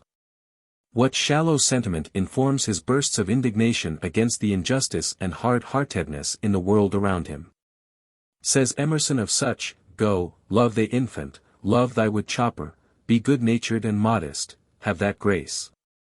And never varnish your hard uncharitable ambition with this incredible tenderness for black folk 1,000 miles off. They love afar is spite at home. The test of a man is in his immediate acts, and not in ultra-sentiments. And if those acts are consistently informed with selfishness and bitterness, if those at home hear his steps with dread, and feel a joyful relief on his departure. How empty are his expressions of sympathy for the suffering or downtrodden, how futile his membership of a philanthropic society. Though the well of sympathy may feed the spring of tears, that spring more often draws its supply from the dark pool of selfishness, for when selfishness is thwarted it spends itself in tears. Sympathy is a deep, silent, inexpressible tenderness which is shown in a consistently self-forgetful gentle character. Sympathetic people are not gushing and spasmodic, but are permanently self-restrained, firm, quiet, unassuming and gracious. Their undisturbed demeanor, where the suffering of others is concerned, is frequently mistaken for indifference by shallow minds, but the sympathetic and discerning eye recognizes in their quiet strength and their swiftness to aid while others are sweeping and wronging their hands, the deepest, soundest sympathy. Lack of sympathy is shown in cynicism, ill-natured sarcasm, bitter ridicule, taunting and mockery, and anger and condemnation, as well as in that morbid and false sentiment which is a theoretical and assumed sympathy, having no basis in practice. Lack of sympathy arises in egotism, sympathy arises in love. Egotism is involved in ignorance, love is allied to knowledge. It is common with men to imagine themselves as separate from their fellows, with separate aims and interests, and to regard themselves as right and others wrong in their respective ways. Sympathy lifts a man above this separate and self-centered life and enables him to live in the hearts of his fellows, and to think and feel with them.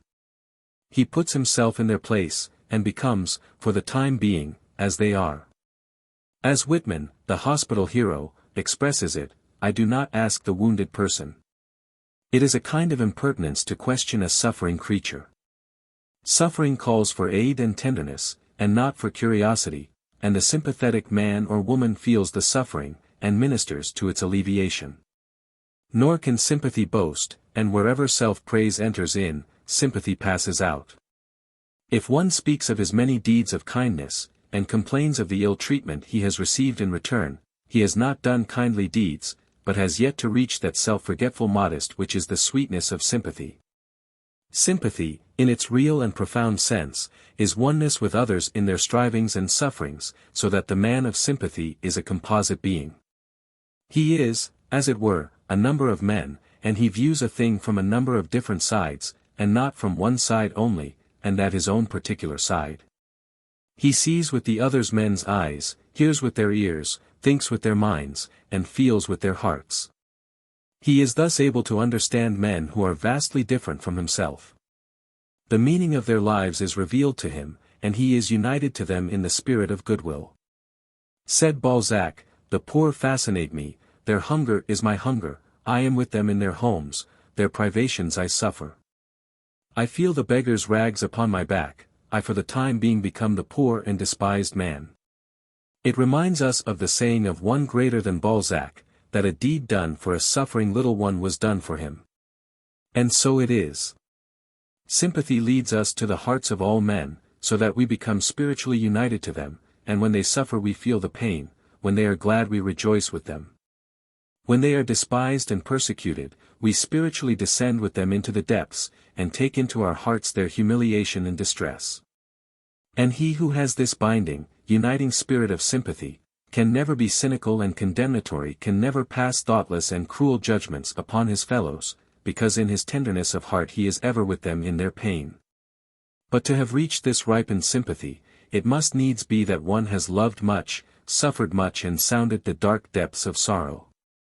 It springs from acquaintance with the profoundest experiences, so that a man has had conceit, thoughtlessness, and selfishness burnt out of his heart. No man can have true sympathy who has not been, in some measure at least, a man of sorrows, and acquainted with grief, but the sorrow and grief must have passed, must have ripened into a fixed kindness and habitual calm. To have suffered so much in a certain direction that the suffering is finished, and only its particular wisdom remains, enables one, wherever that suffering presents itself, to understand and deal with it by pure sympathy. And when one has been perfected by suffering, in many directions, he becomes a center of rest and healing for the sorrowing and broken-hearted who are afflicted with the affections which he has experienced and conquered. As a mother feels the anguish of her suffering child, so the man of sympathy feels the anguish of suffering men. Such is the highest and holiest sympathy, but a sympathy much less perfect is a great power for good in human life, and a measure of it is everywhere and every day needed. While rejoicing in the fact that in every walk in life there are truly sympathetic people, one also perceives that harshness, resentment, and cruelty are all too common. These hard qualities bring their own sufferings, and there are those who fail in their business, or particular work, entirely because of the harshness of their disposition. A man who is fiery and resentful, or who is hard, cold, and calculating, with the springs of sympathy dried up within him, even though he be otherwise an able man, will, in the end, scarcely avoid disaster in his affairs. His heated folly in the one case, or cold cruelty in the other, will gradually isolate him from his fellows and from those who are immediately related to him in his particular avocation. So that the elements of prosperity will be eliminated from his life, leaving him with a lonely failure, and perhaps a hopeless despair. Even in ordinary business transactions, sympathy is an important factor, for people will always be attracted to those who are of a kindly and genial nature, preferring to deal with them rather than with those who are hard and forbidding. In all spheres where direct personal contact plays an important part, the sympathetic man with average ability will always take precedence of the man of greater ability but who is unsympathetic. If a man be a minister or a clergyman, a cruel laugh or an unkind sentence from him will seriously injure his reputation and influence, but particularly his influence, for even they who admire his good qualities will, through his unkindness, unconsciously have a lower regard for him in their personal esteem. If a businessman profess religion, people will expect to see the good influence of that religion on his business transactions. To profess to be a worshipper of the gentle Jesus on Sunday, and all the rest of the week be a hard, grasping worshipper of mammon, will injure his trade, and detract considerably from his prosperity. Sympathy is a universal spiritual language which all, even the animals, instinctively understand and appreciate, for all beings and creatures are subject to suffering. And this sameness of painful experience leads to that unity of feeling which we call sympathy. Selfishness impels men to protect themselves at the expense of others, but sympathy impels them to protect others by the sacrifice of self. And in this sacrifice of self there is no real and ultimate loss, for while the pleasure of selfishness are small and few, the blessings of sympathy are great and manifold. It may be asked, how can a businessman, whose object is to develop his own trade, practice self-sacrifice? Even man can practice self-sacrifice just where he is, and in the measure that he is capable of understand it. If one contends that he cannot practice a virtue it, for were his circumstances different, he would still have the same excuse. Diligence in business is not incompatible with self-sacrifice, for devotion to duty, even though that duty be trade, is not selfishness, but may be an unselfish devotion. I know a businessman who, when a competitor who had tried to cut him out in business, cut himself out and failed, set that same competitor up in business again. Truly a beautiful act of self-sacrifice. And the man that did it is, today, one of the most successful and prosperous of business men. The most prosperous commercial traveler I have ever known, was overflowing with exuberant kindness and geniality. He was as innocent of all tricks of trade as a newborn infant, but his great heart and manly uprightness won for him fast friends wherever he went. Men were glad to see him come into their office or shop or mill, and not alone for the good and bracing influence he brought with him, but also because his business was sound and trustworthy. This man was successful through sheer sympathy, but sympathy so pure and free from policy, that he himself would probably have denied that his success could be attributed to it. Sympathy can never hinder success. It is selfishness that blights and destroys. As goodwill increases, man's prosperity will increase. All interests are mutual, and stand or fall together, and as sympathy expands the heart, it extends the circle of influence, making blessings, both spiritual and material, to more greatly abound.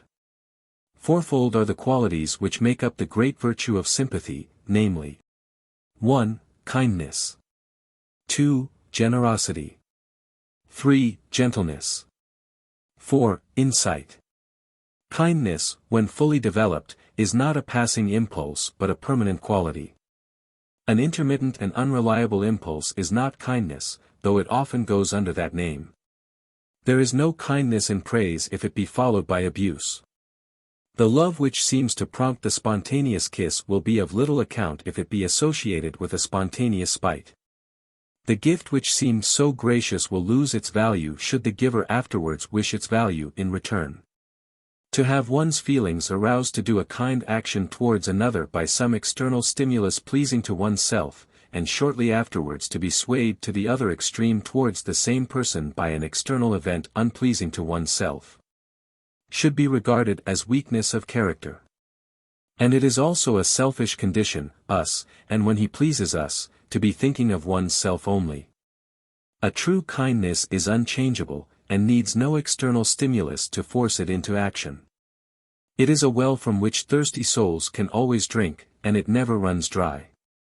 Kindness, when it is a strong virtue, is bestowed not only on those who please us, but also upon those whose actions go contrary to our wish and will, and it is a constant and never varying glow of genial warmth. There are some actions of which men repent, such are all unkind actions.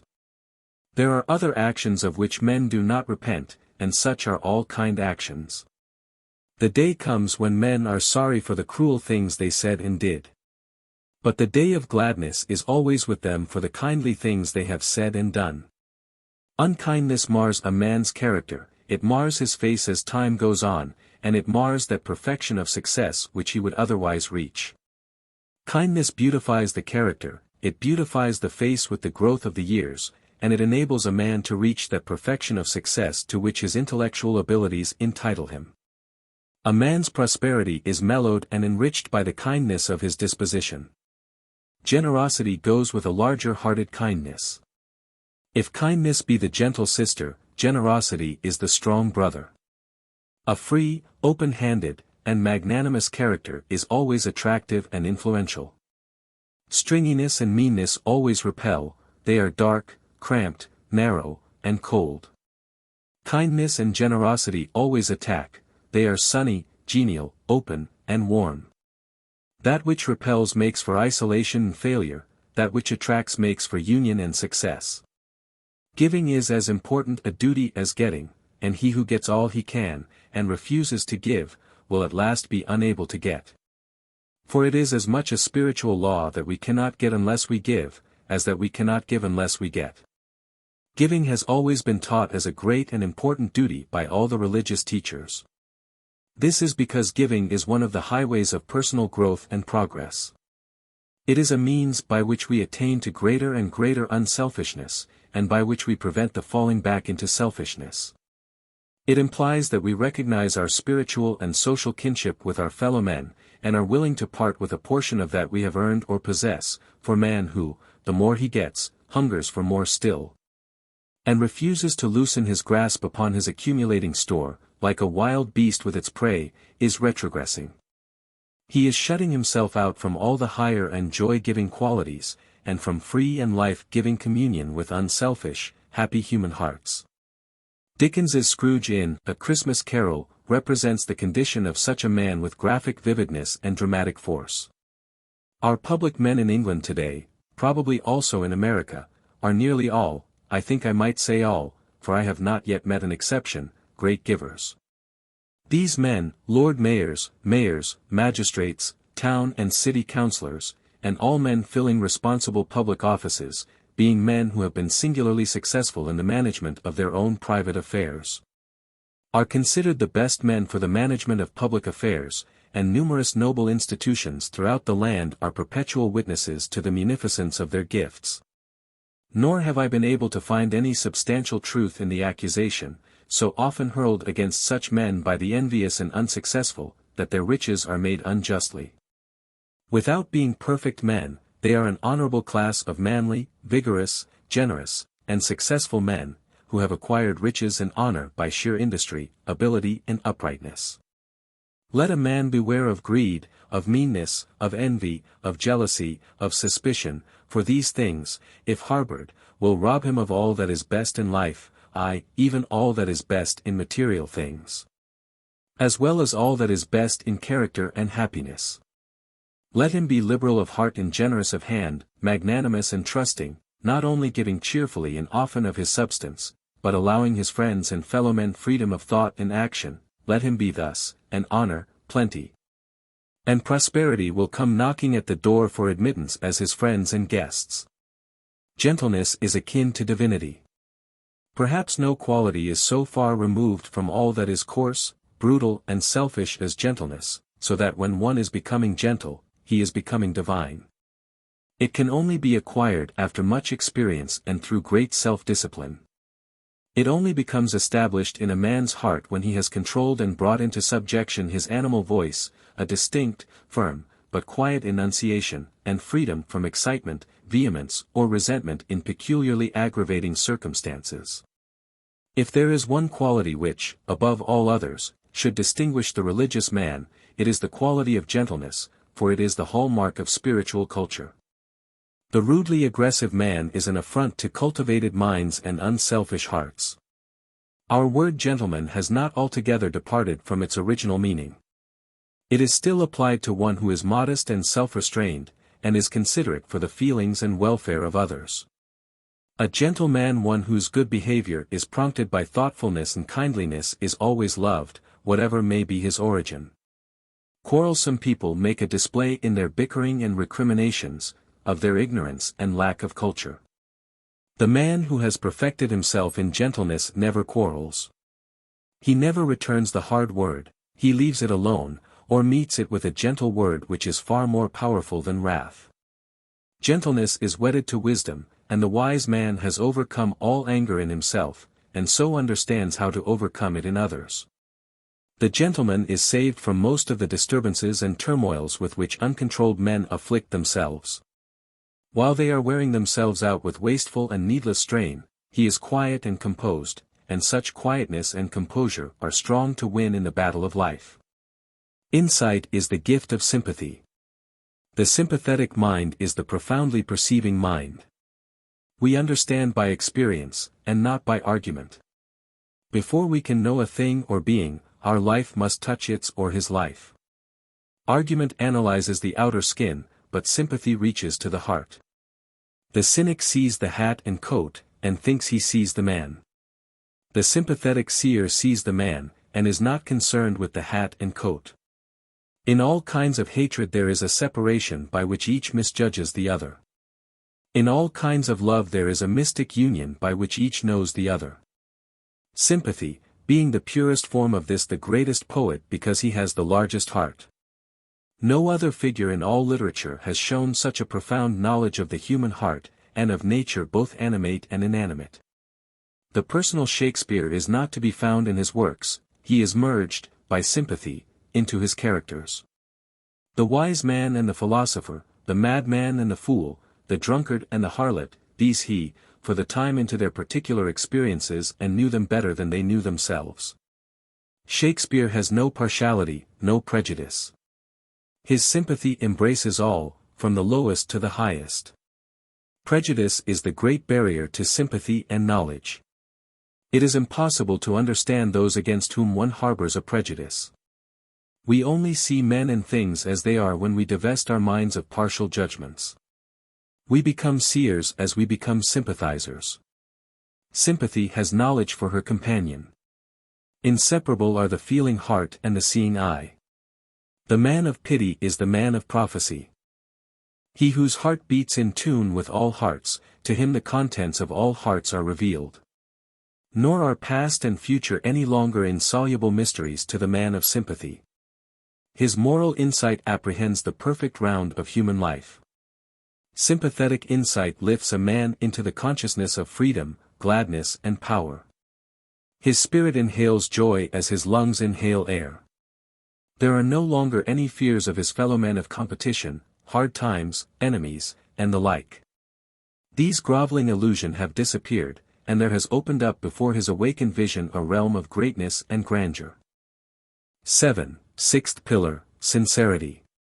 Human society is held together by its sincerity. A universal falseness would beget a universal mistrust which would bring about a universal separation, if not destruction. Life is made sane, wholesome, and happy, by our deep-rooted belief in one another.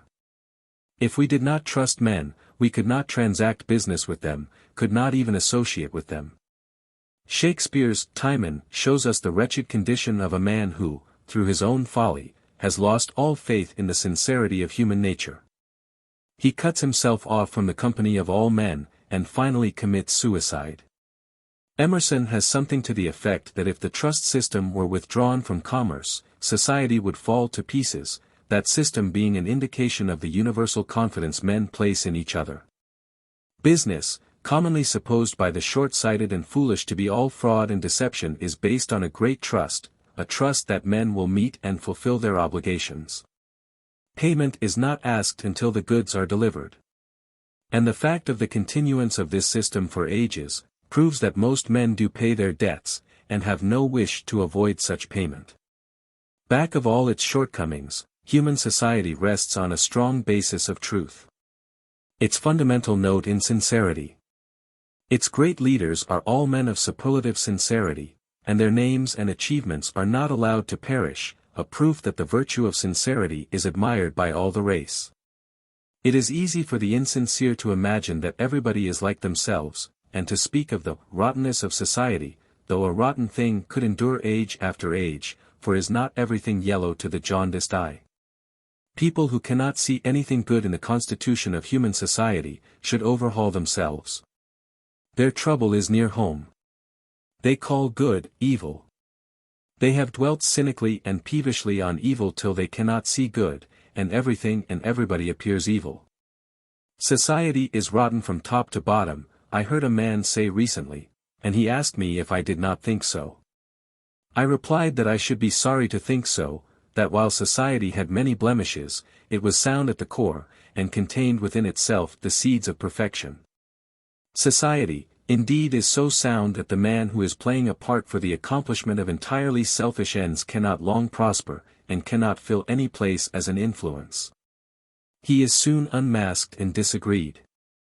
And the fact that such a man can, for even a brief period, batten on human credulity, speaks well for the trustfulness of men, if it reveals their lack of wisdom. An accomplished actor on the stage is admired, but the designing actor on the stage of life brings himself down to ignominy and contempt. In striving to appear what he is not, he becomes as one having no individuality, no character, and he is deprived of all influence, all power, all success. A man of profound sincerity is a great moral force, and there is no force, not even the highest intellectual force, that can compare with it. Men are powerful in influence according to the soundness and perfection of their sincerity. Morality and sincerity are so closely bound up together, that where sincerity is lacking, morality, as a power, is lacking also, for insincerity undermines all the other virtues, so that they crumble away and become of no account. Even a little insincerity robs a character of all its nobility, and makes it common and contemptible. Falseness is so despicable a vice, and no man of moral weight can afford to dally with pretty compliments, or play the fool with trivial and howsoever light, in order to please, and he is no longer strong and admirable, but is become a shallow weakling whose mind has no deep well of power from which men can draw, and no satisfying richness to stir in them a worshipful regard. Even they who are for the moment flattered with the painted lie, or pleased with the deftly woven deception, will not escape those permanent undercurrents of influence which move the heart and shape the judgment to fixed and final issues. While these designed delusions create but momentary ripples on the surface of the mind. "I am very pleased with his attentions," said a woman of an acquaintance, "but I would not marry him." "Why not?" she was asked. "He doesn't ring true," was the reply. Ring true, a term full of meaning. It has reference to the coin which, when tested by its ring, emits a sound which reveals the sterling metal throughout, without the admixture of any base material. It comes up to the standard, and will pass anywhere and everywhere for its full value. So with men. Their words and actions emit their own peculiar influence. There is in them an inaudible sound which all other men inwardly hear and instinctively detect. They know the false ring from the true, yet know not how they know. As the outer ear can make the most delicate distinctions in sounds, so the inner ear can make equally subtle distinctions between souls. None are ultimately deceived but the deceiver.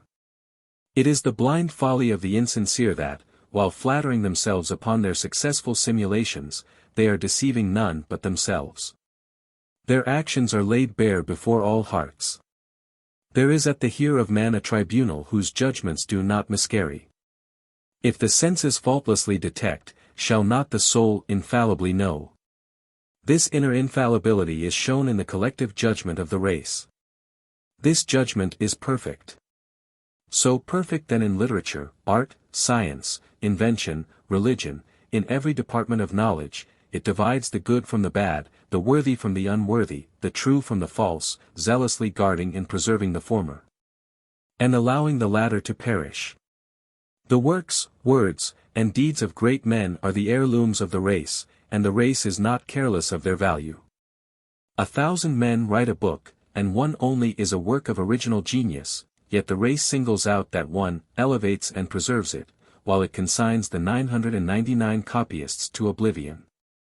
10,000 men utter a sentence under a similar circumstance, and one only is a sentence of divine wisdom, yet the race singles out that saying for the guidance of posterity, while the other sentences are heard no more. It is true that the race slays its prophets, but even that slaying becomes a test which reveals the true ring, and men detect its tureens. The slain one has come up to the standard, and the deed of his slaying is preserved as furnishing infallible proof of his greatness. As the counterfeit coin is detected, and cast back into the melting pot, while the sterling coin circulates among all men, and is valued for its worth, so the counterfeit word, deed, or character is perceived, and is left to fall back into the nothingness from which it emerged, a thing unreal, powerless, dead. Spurious things have no value, whether they be bric-a-brac or men. We are ashamed of imitations that try to pass for the genuine article. Falseness is cheap. The masquerader becomes a byword. He is less than a man. He is a shadow, a spook, a mere mask. Trueness is valuable. The sound-hearted man becomes an exemplar. He is more than a man, he is a reality. A force, a molding principle. By falseness all is lost, even individuality dissolves, for falseness is nonentity, nothingness. By trueness everything is gained, for trueness is fixed, permanent, real. It is all important that we be real. That we harbor no wish to appear other than what we are, that we simulate no virtue, assume no excellency, adopt no disguise. The hypocrite thinks he can hoodwink the world and the eternal law of the world. There is but one person that he hoodwinks, and that is himself, and for that the law of the world inflicts its righteous penalty. There is an old theory that the excessively wicked are annihilated. I think to be a pretender is to come as near to annihilation as a man can get, for there is a sense in which the man is gone, and in his place there is but a mirage of shams. The hell of annihilation which so many dread, he has descended into. And to think that such a man can prosper is to think that shadows can do the work of entities, and displace real men. If any man thinks he can build up a successful career on pretenses and appearances, let him pause before sinking into the abyss of shadows, for in insincerity there is no solid ground, no substance, no reality. There is nothing on which anything can stand, and no material with which to build, but there are loneliness, poverty, shame, confusion, fears, suspicions, weeping, groaning, and lamentations. For if there is one hell lower, darker, fouler than all others, it is the hell of insincerity.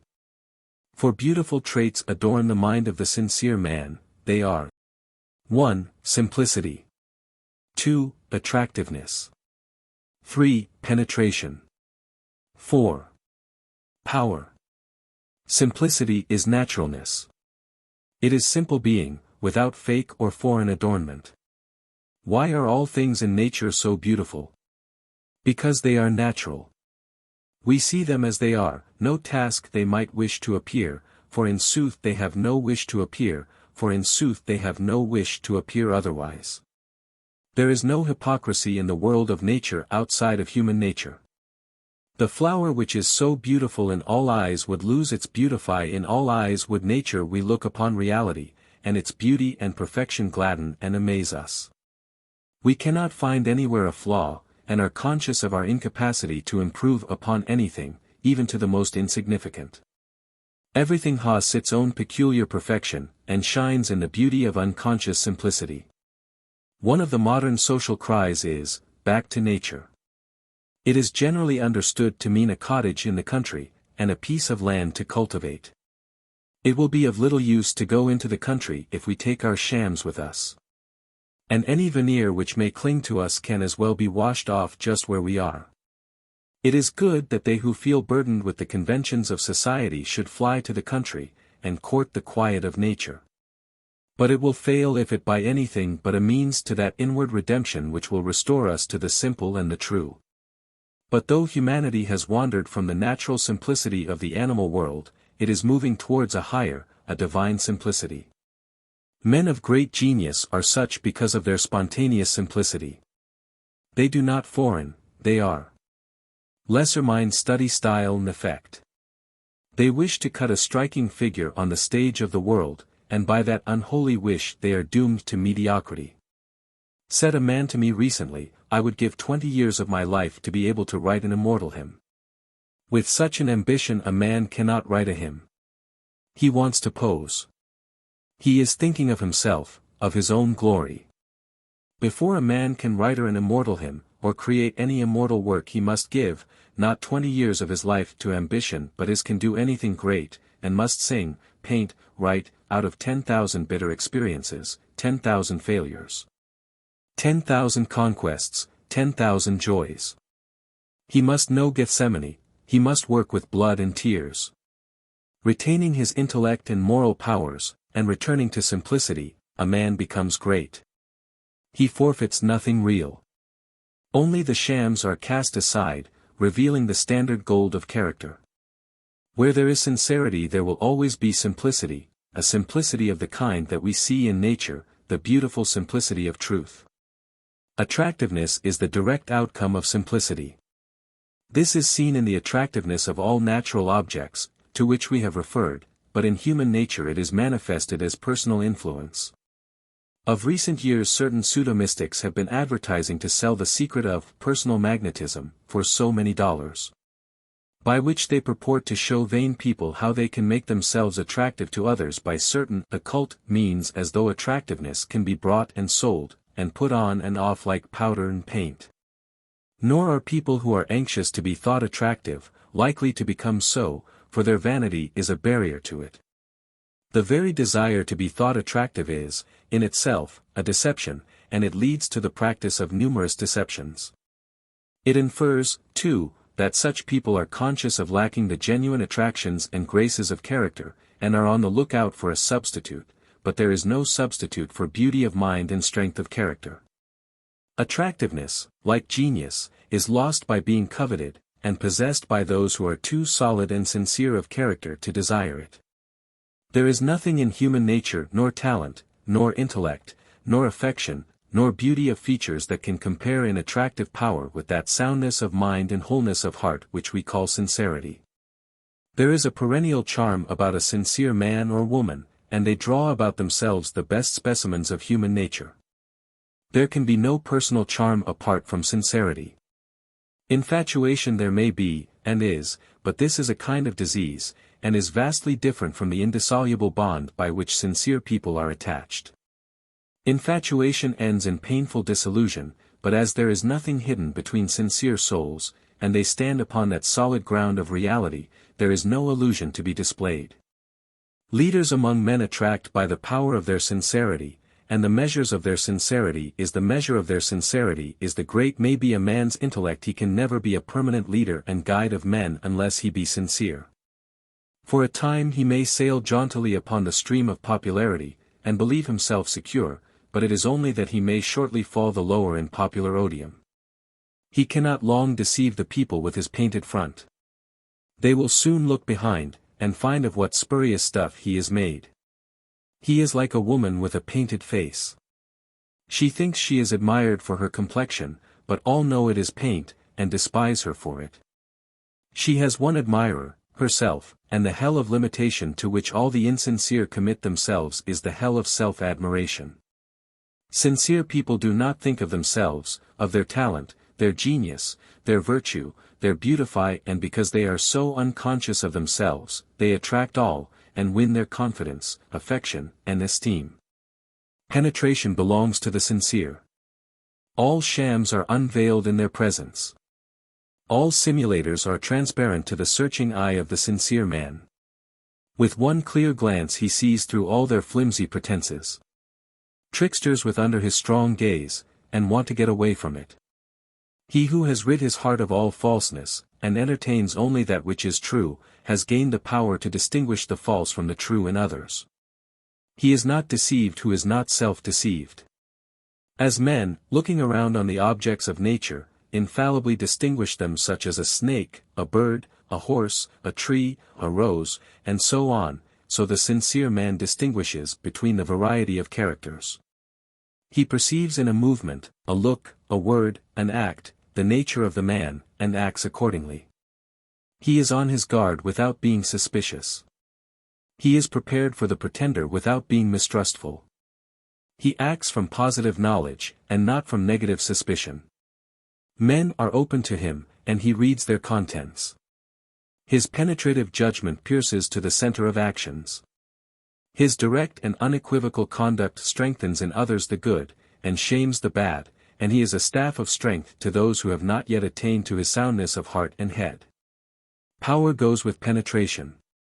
An understanding of the nature of actions is accompanied with the power to meet and deal with all actions in the right and best way. Knowledge is always power, but knowledge of the nature of actions is superlative power, and he who possesses it becomes a presence to all hearts, and modifies their actions for good. Long after his bodily presence has passed away, he is still a molding force in the world and is a spiritual reality working subtly in the minds of men, and shaping them toward sublime ends. At first his power local and limited, but the circle of righteousness which he has set moving, continues to extend and extend it till it embraces the whole world, and all men are influenced by it. The sincere man stamps his character upon all that he does, and also upon all people with whom he comes in contact. He speaks a word in season, and someone is impressed. The influence is communicated to another, and presently some despairing soul 10,000 miles away hears it and is restored. Such a power is prosperity in itself, and its worth is not to be valued in coin. Money cannot purchase the priceless jewels of character, but labor in right doing can, and he who makes himself sincere, who acquires a robust soundness throughout his entire being, will become a man of singular success and rare power. Such is the strong pillar of sincerity. Its supporting power is to great that, when it is completely erected, the temple of prosperity is secure. Its walls will not crumble, its rafters will not decay, its roof will not fall in. It will stand while the man lives, and when has passed away it will continue to afford a shelter and a home for others through many generations. 8. Seventh pillar, impartiality. To get rid of prejudice is a great achievement. Prejudices piles obstacles in a man's way, obstacles to health, success, happiness, and prosperity, so that he is continually running up against imaginary enemies, who, when prejudice is removed, are seen to be friend. Life, indeed, a sort of obstacle race to the man of prejudice, a race wherein the obstacles cannot be negotiated and the goal is not reached. Whereas to the impartial man life is a day's walk in a pleasant country, with refreshment and rest at the end of the day. To acquire impartiality, a man must remove that innate egotism which prevents him from seeing anything from any point of view other than this own. A great task, truly. But a notable, and one that can be well begun now, even if it cannot be finished. Truth can remove mountains, and prejudice is a range of mental mountains beyond which the partisan does not see, and of which he does not believe there is any beyond. These mountains removed, however, there opens to the view the unending vista of mental variety blended in one glorious picture of light and shade, of color and tone, gladdening beholding eyes. By clinging to stubborn prejudice what joys are missed, what friends are sacrificed, what happiness is destroyed, and what prospects are blighted. And yet freedom from prejudice is a rare thing. There are few men who are not prejudiced partisans upon the subjects which are of interest to them. One rarely meets a man that will dispassionately discuss his subject from both sides, considering all the facts and weighing all the evidence so as to arrive at truth on the matter. Each partisan has his own case to make out. He is not searching for truth, for he is already convinced that his own conclusion is the truth, and that all else is error, but he is defending his own case, and striving for victory. Neither does he attempt to prove that he has the truth by a calm array of facts and evidence, but defends his position with more or less heat and agitation. Prejudice causes a man to form a conclusion, sometimes without any basis of fact or knowledge, and then to refuse to consider anything which does not support that conclusion. And in this way prejudice is a complete barrier to the attainment of knowledge. It binds a man down to darkness and ignorance, and prevents the development of his mind in the highest and noblest directions. More than this, it also shuts him out from communion with the best minds, and confines him to the dark and solitary cell of his own egotism. Prejudice is a shutting up of the mind against the entrance of new light, against the perception of more beauty, against the hearing of diviner music. The partisan clings to his little, fleeting, flimsy opinion, and thinks it the greatest thing in the world. He is so in love with his own conclusion, which is only a form of self-love, that he thinks all men ought to agree with him, and he regards men as more or less stupid who do not see as he sees. While he praises the good judgment of those who are one with him in his view. Such a man cannot have knowledge, cannot have truth. He is confined to the sphere of opinion, to his own self-created illusions, which is outside the realm of reality. He moves in a kind of self-infatuation which prevents him from seeing the commonest facts of life, while his own theories, usually more or less groundless, assume, in his mind, overpowering proportions. He fondly imagines that there is but one side to everything, and that side is his own. There are at least two sides to everything, and he it is who finds the truth in a matter who carefully examines both sides with all freedom from excitement, and without any desire for the predominance of one side over another. In its divisions and controversies the world at large is like two lawyers defending a case. The counsel for the prosecution presents all the facts which prove his side, while counsel for the defense presents all the facts which support his contention, and each belittles or ignores, or tries to reason away, the facts of the other. The judge in the case, however, is like the impartial thinker among men. Having listened to all the evidence on both sides, he compares and sifts it so as to form an impartial summing up in the cause of justice. Not that this universal partiality is a bad thing, nor as in all other extremes, nature here reduces the oppositions of conflicting parties to a perfect balance, moreover, it is a factor in evolution.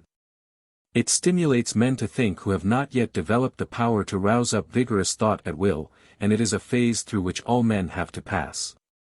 But it is only byway, and a tangled, confused and painful one, towards the great highway of truth. It is the hour of which impartiality is the perfect round. The partisan sees a portion of the truth, and thinks it the whole, but the impartial thinker sees the whole truth which includes all sides. It is necessary that we see truth in sections, as it were, until, having gathered up all the parts, we may piece them together and form the perfect circle, and the forming of such circle is the attainment of impartiality.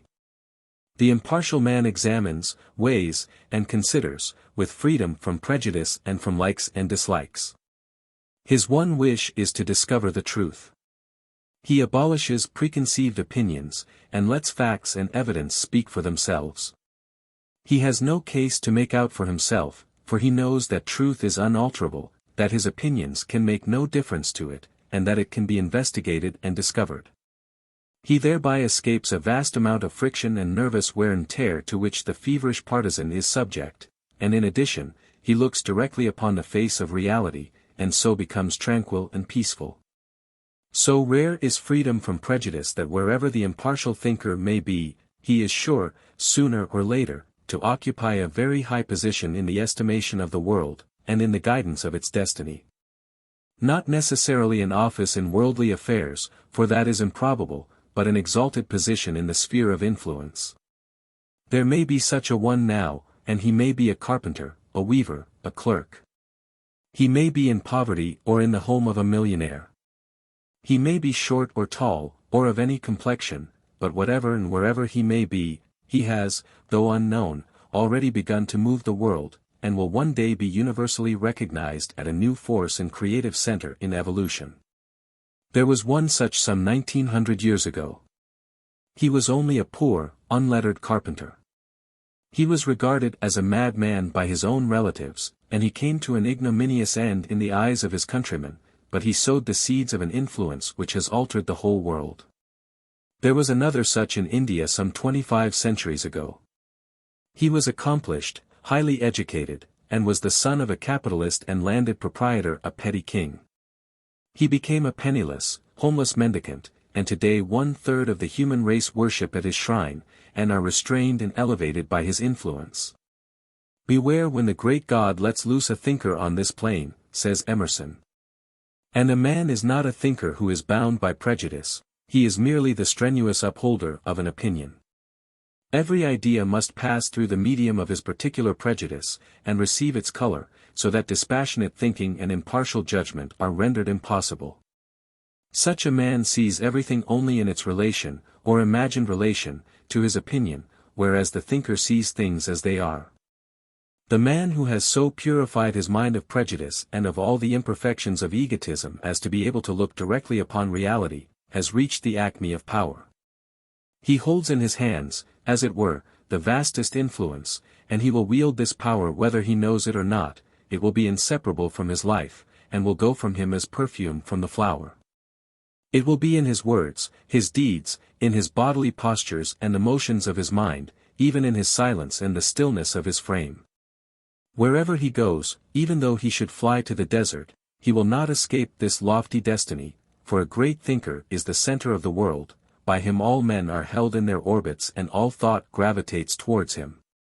The true thinker lives above and beyond the seething whirlpool of passion in which mankind is engulfed.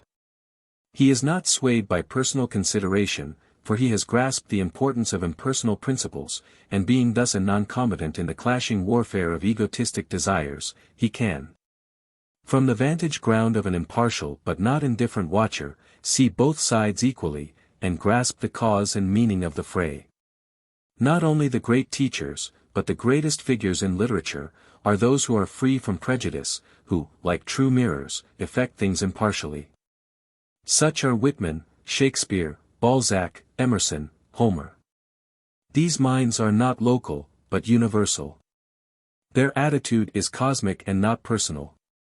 They contain within themselves all things and beings, all worlds and laws.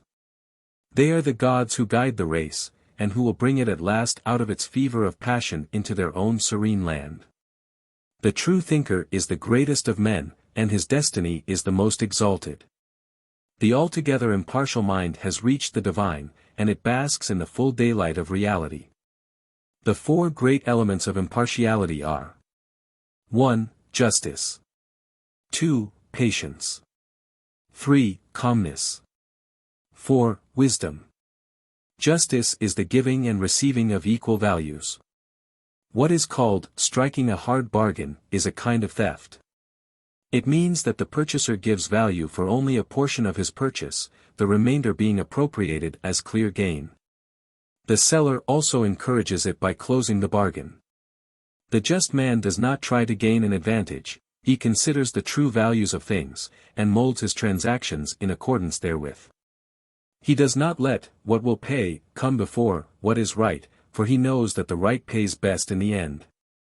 He does not seek his own benefit to the disadvantage of another, for he knows that a just action benefits, equally and fully, both parties to a transaction. If one man's loss is another man's gain, it is only that the balance may be adjusted later on. Unjust gains cannot lead to prosperity, but are sure to bring failure.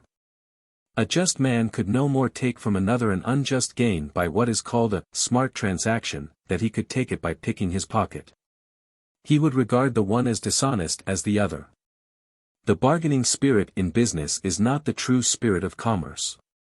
It is the selfish and thieving spirit which wants to get something for nothing. The upright man purges his business of all bargaining, and builds it one the more dignified basis of justice. He supplies a good article at its right price, and does not alter. He does not soil his hands with any business which is tainted with fraud.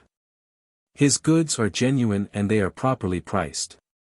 Customers who try to beat down a tradesman in their purchases are degrading themselves.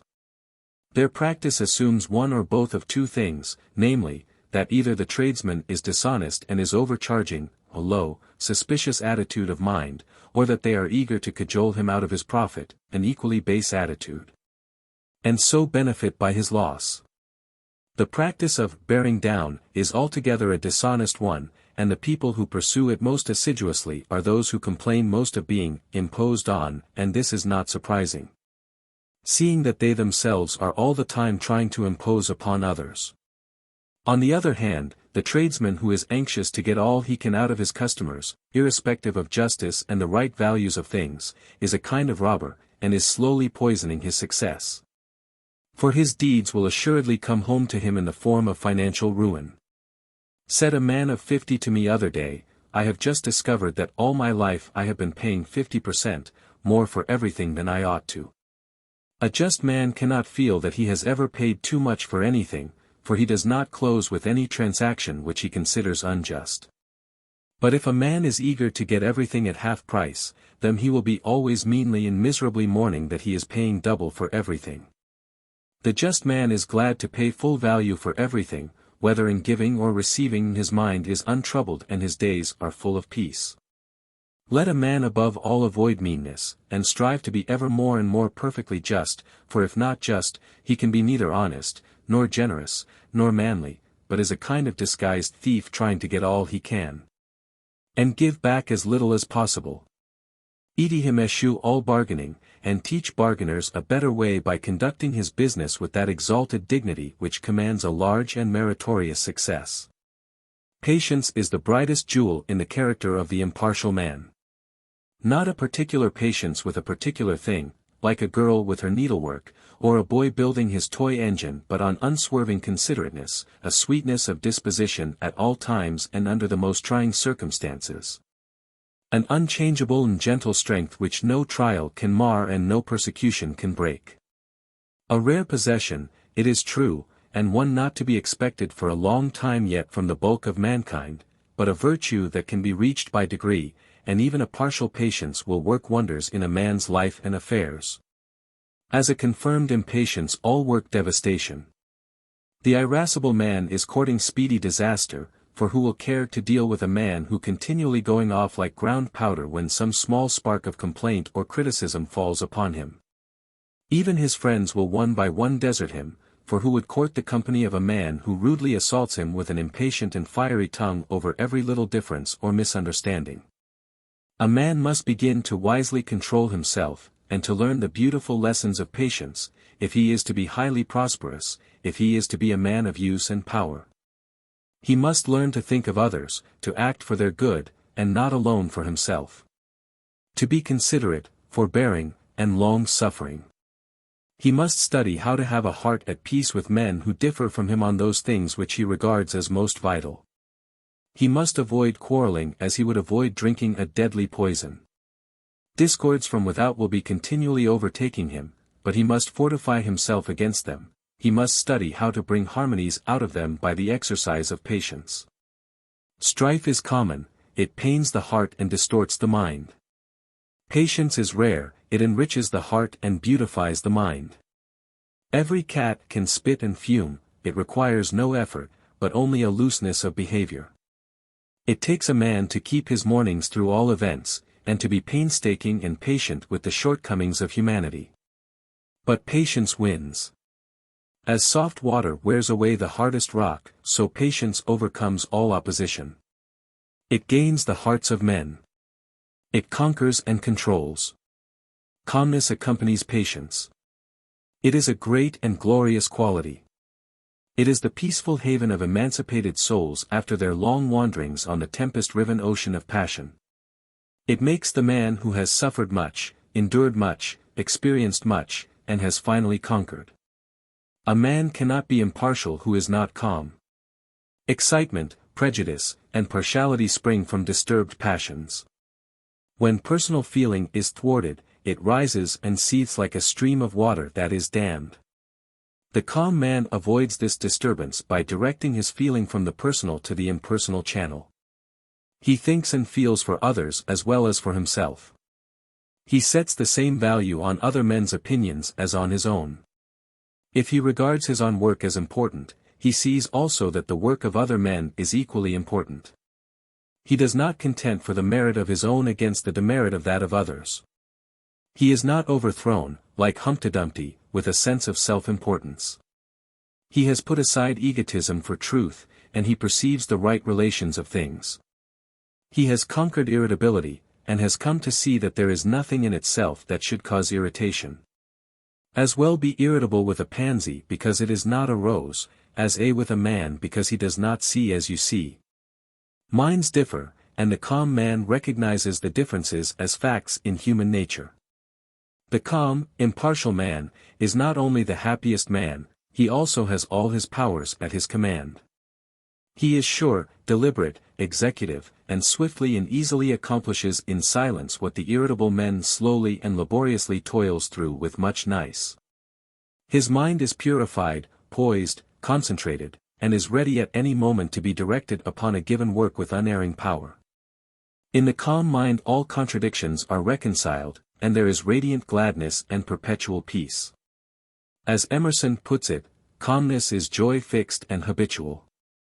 One should not confound indifference with calmness, for it is at the opposite extreme. Indifference is lifelines, while calmness is glowing life and full-orbed power. The calm man has partly or entirely conquered self, and having successfully battled with the selfishness within, he knows how to meet and overcome it successfully in others. In any moral content the calm man is always the victor. So long as he remains calm, defeat is impossible. Self-control is better than riches and calmness is a perpetual benediction. Wisdom abides with the impartial man. Her counsels guide him, her wings shield him. She leads him along pleasant ways to happy destinations. Wisdom is many-sided. The wise man adapts himself to others. He acts for their good, yet never violates the moral virtues or the principles of right conduct. The foolish man cannot adapt himself to others, he acts for himself only, and continually violates the moral virtues and the principles of right conduct. There is a degree of wisdom in every act of impartiality, and once a man has touched and experienced the impartial zone, he can recover it again and again until he finally establishes himself in it. Every thought, word, and act of wisdom tells on the world at large, for it is fraught with greatness. Wisdom is a well of knowledge and a spring of power. It is profound and comprehensive, and is so exact and all-inclusive as to embrace the smallest details. In its spacious greatness it does not overlook the small. The wise mind is like the world, it contains all things in their proper place and order, and is not burdened thereby. Like the world also, it is free, and unconscious of any restrictions. Yet it is never loose, never erring, never sinful and repentant. Wisdom is the steady, grown-up being of whom folly was the crying infant. It was outgrown the weakness and dependence, the errors and punishments of infantile ignorance, and is erect, poised, strong, and serene. The understanding mind needs no external support. It stands of itself on the firm ground of knowledge. Not book knowledge, but ripened experience. It has passed through all minds, and therefore knows them. It has traveled with all hearts, and knows their journeying in joy and sorrow. When wisdom touches a man, he is lifted up and transfigured. He becomes a new being with new aims and powers, and he inhabits a new universe in which to accomplish a new and glorious destiny. Such is the pillar of impartiality which adds its massive strength and incomparable grace to support and beautify the temple of prosperity. 9. Eighth pillar, self-reliance. Every young man ought to read Emerson's essay on self-reliance. It is the manliest, most virile essay that was ever penned. It is calculated to cure alike those two mental maladies common to youth, namely, self-depreciation and self-conceit. It is almost as sure to reveal to the prig the smallness and emptiness of his vanity, as it is to show the bashful man the weakness and ineffectuality of his diffidence. It is a new revelation of manly dignity. As much a revelation as any that was vouchsafed to ancient seer and prophet, and perhaps a more practical, eminently suited to his mechanic age, coming, as it does from a modern prophet of a new type and called in a new race. And its chief merit is its powerfully tonic quality. Let not self-reliance be confounded with self-conceit, for as high and excellent as is the one, just so low and worthless is other. There cannot be anything mean in self-reliance, while in self-conceit there cannot be anything great. The man that never says no when questioned on subjects of which he is entirely ignorant, to avoid, as he imagines, being thought ignorant, but confidently puts forward guesses and assumptions as knowledge, will be known for his ignorance, and ill-esteemed for his added conceit. An honest confession of ignorance will command respect ere a conceited assumption of knowledge will elicit contempt. The timid, apologetic man who seems almost afraid to live, who fears that he will do something not in the approved way, and will subject himself to ridicule, is not a full man. He must needs imitate others, and have no independent action. He needs that self-reliance which will compel him to fall back on his own initiative, and so become a new example instead of the slavish follower of an old one. As for ridicule, he who is hurt by it is no man. The shafts or mockery and sarcasm cannot pierce the strong armor of the self-reliant man. They cannot reach the invincible citadel of his honest heart to sting or wound it. The sharp arrows of irony may rain upon him, but he laughs as they are deflected by the strong breastplate of his confidence, and fall harmless about him. Trust thyself, says Emerson, every heart vibrates to that iron string. Throughout the ages men have so far leaned, and do still lean, upon external makeshifts instead of standing upon their own native simplicity and original dignity. The few who have had the courage to so stand, have been singled out and elevated as heroes. And he is indeed the true hero who has the hardihood to let his nature speak for itself, who has that strong mettle which enables him to stand upon his own intrinsic worth. It is true that the candidate for such heroism must endure the test of strength. He must not be shamed from his ground by the bugbears of an initiate conventionalist. He must not fear for his reputation or position, or for his standing in the church or his prestige in local society.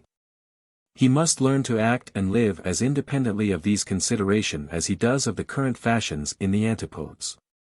Yet when he has endured this test, and standard and odium have failed to move or afflict him, he has become a man indeed, one that society will have to reckon with, and finally accept on his own terms. Sooner or later all men will turn or guidance to the self-reliant man, and while the best minds do not make a prop of him, they respect and value his work and worth, and recognize his place among the goods that have gone before. It must not be thought an indication of self-reliance to scorn to learn.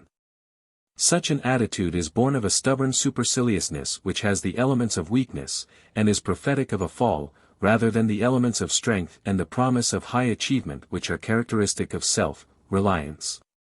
Pride and vanity must not be associated with self-rests upon incidentals and appurtenances, on money, clothing, property, prestige, position, and these lost, all is lost. Self-reliance rests upon essentials and principles, on worth, probity, purity, sincerity, character, truth, and whatever may be lost is of little account, for these are never lost. Pride tries to hide its ignorance by ostentation and assumption, and is unwilling to be thought a learner in any direction. It stands, during its little fleeting day, on ignorance and appearance, and the higher it is lifted up today the lower it will be cast down tomorrow. Self-reliance has nothing to hide, and is willing to learn. And while there can be no humility where pride is, self-reliance and humility are compatible, nay more, they are complementary, and the sublime's form of self-reliance is only found associated with the profoundest humility. Extremes meet, says Emerson, and there is no better example than the haughtiness of humility. No aristocrat, no prince born to the purple, can begin to compare with the self-respect of the saint. Why is he so lowly, but that he knows that he can well afford it, resting on the largeness of God in him? It was Buddha who, I this particular, said. Those who, either now or after I am dead, shall be a lamp unto themselves, relying upon themselves only and not relying upon any external help, but holding fast to the truth as their lamp, and seeking their salvation in the truth alone. Shall not look for assistance to any one beside themselves, it is they, among my disciples, who shall reach the very topmost height. But they must be willing to learn. In this saying, the repeated insistence on the necessity for relying upon oneself alone, coupled with the final exhortation to be eager to learn, is the wisest utterance on self-reliance that I know.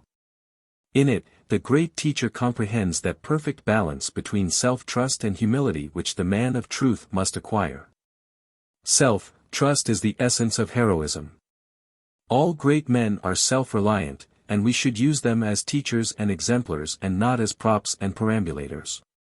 A great man comes who leans upon no one, but stands alone in the solitary dignity of truth, and straightway the world begins to lean upon him, begins to make him an excuse for spiritual indolence and a destructive self-abasement. Better than cradling our vices in the strength of the great would it be to newly light our virtues at their luminous lamp. If we rely upon the light of another, darkness will overtake us, but if we rely upon our own light we have but to keep it burning. We may both draw light from another and communicate it, but to think it sufficient while our own lamp is rusting in neglect, is shortly to find ourselves abandoned in darkness. Our own inner light is the light which never fails us. What is the inner light of the Quakers but another name for self-reliance? We should stand upon what we are, not upon what another is. But I am so small and poor, you say, well, stand upon that smallness, and presently it will become great.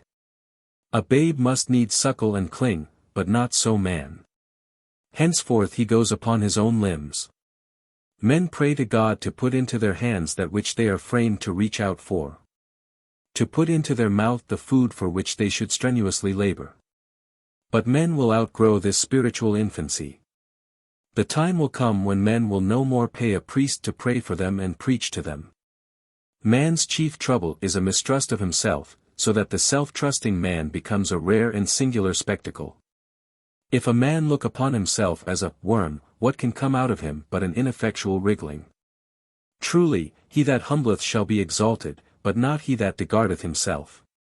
A man should see himself as he is, and if there is any unworthiness in him, he should get rid of it, and retain and rely upon that which is of worth. A man is only debased when he debases himself, he is exalted when he lives an exalted life. Why should a man, with ceaseless iterations, draw attention to his fallen nature? There is a false humility which takes a sort of pride in vice. If one has fallen, it is that he may rise and be the wiser for it. If a man falls into a ditch, he does not lie there and call upon every passer-by to mark his fallen state, he gets up and goes on his way with greater care. So if one has fallen into the ditch of vice, let him rise and be cleansed, and go on his way rejoicing.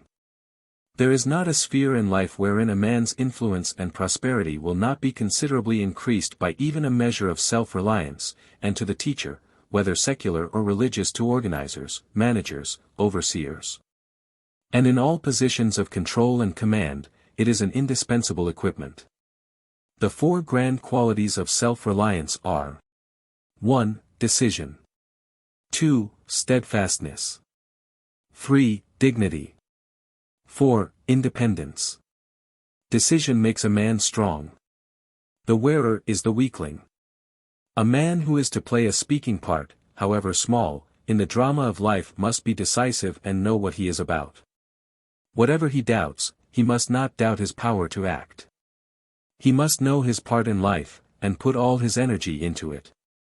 He must have some solid ground of knowledge from which to work, and stand securely on that.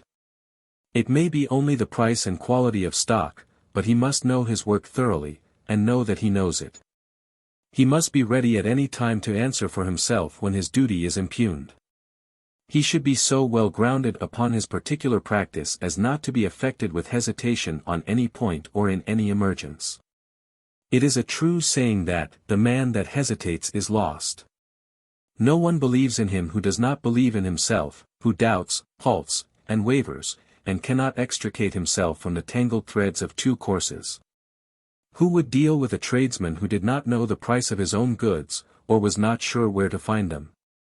A man must know his business. If he does not know his own, who shall instruct him? He must be able to give a good report of the truth that is in him, must have that deceived touch which skill and knowledge only can impart. Certainty is a great element in self-reliance. To have weight, a man must have some truth to impart, and all skill is a communication of truth. He must speak with authority, and not as the scribes. He must master something, and know that he has mastered it, so as to deal with it lucidly and understandingly, in the way of a master, and not to remain always an apprentice. Indecision is a disintegrating factor. A minute's faltering may turn back the current of success. Men who are afraid to decide quickly for fear of making a mistake, nearly always makes a mistake when they do act. The quickest, in thought and action, are less liable to blunder, and it is better to act with decision and make a mistake than to act with indecision and make a mistake than to act with indecision and make a mistake. For in the former case there is but error, but in the latter, weakness is added to error. A man should be decided always, both where he knows and where he does not know. He should be as ready to say no as yes, as quick to acknowledge his ignorance as to impart his knowledge. If he stands upon fact, and acts from the simple truth, he will find no room for halting between two opinions. Make up your mind quickly, and act decisively. Better still, have a mind that is already made up, and then decision will be instinctive and spontaneous. Steadfastness arises in the mind that is quick to decide. It is indeed a final decision upon the best course of conduct and the best path in life. It is the vow of the soul to stand firmly by its principles whatever betide. It is neither necessary nor unnecessary that there be any written or spoken vow, for unswerving loyalty to a fixed principle is the spirit of all vows. The man without fixed principles will not accomplish much. Expediency is a quagmire and a thorny waste, in which a man is continually sticking in the shifting mud of his own moral looseness, and is pricked and scratched with the thorns of his self-created disappointments. One must have some solid ground on which to stand among one's fellows. He cannot stand on the bog of concession. Shiftiness is a vice of weakness, and the vices of weakness do more to undermine character and influence than the vices of strength. The man that is vicious through excess of animal strength takes a shorter cut to truth, when his mind is made up that he who is vicious through lack of virility, and whose chief vice consists in not having a mind of his own upon anything. When one understands that power is adaptable to both good and bad ends, it will not surprise him that the drunkards and harlots should reach the kingdom of heaven before the diplomatic religionists. They are at least through in the course which they have adopted, vile though it be, and thoroughness is strength. It only needs that strength to be turned from bad to good, and lo! The loathed sinner has become the lofty saint. A man should have a firm, fixed, determined mind. He should decide upon those principles which are best to stand by in all issues, and which will most safely guide him through the maze of conflicting opinions, and inspire him with unflinching courage in the battle of life. Having adopted his principles, they should be more to him than gain or happiness, more even than life itself, and if he never deserts them he will find that they will never desert him. They will defend him from all enemies, deliver him safely from all dangers, light up his pathway through all darkness and difficulties. They will be to him a light in darkness, a resting place from sorrow, and a refuge from the conflicts of the world. Dignity clothes, as with a majestic garment, the steadfast mind. He who is as unyielding as a bar of steel when he is expected to compromise with evil, and as supple as a willow wand in adapting himself to that which is good, carries about with him a dignity that calms and uplifts others by its presence. The unsteady mind, the mind that is not anchored to any fixed principles, that is stubborn where its own desires are threatened, and yielding where its own moral welfare is at stake, has no gravity, no balance, no calm composure. The man of dignity cannot be downtrodden and enslaved, because he has ceased to tread upon and enslave himself.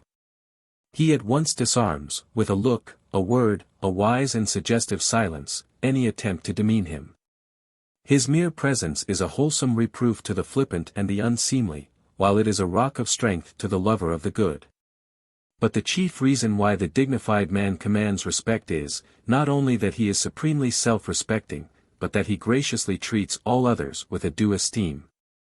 Pride loves itself and treats those beneath it with supercilious contempt, for love of self and contempt for others are always found together in equal degrees, so that the greater the self-love, the greater the arrogance. True dignity arises, not from self-love, but from self-sacrifice, that is, from unbiased adherence to a fixed central principle.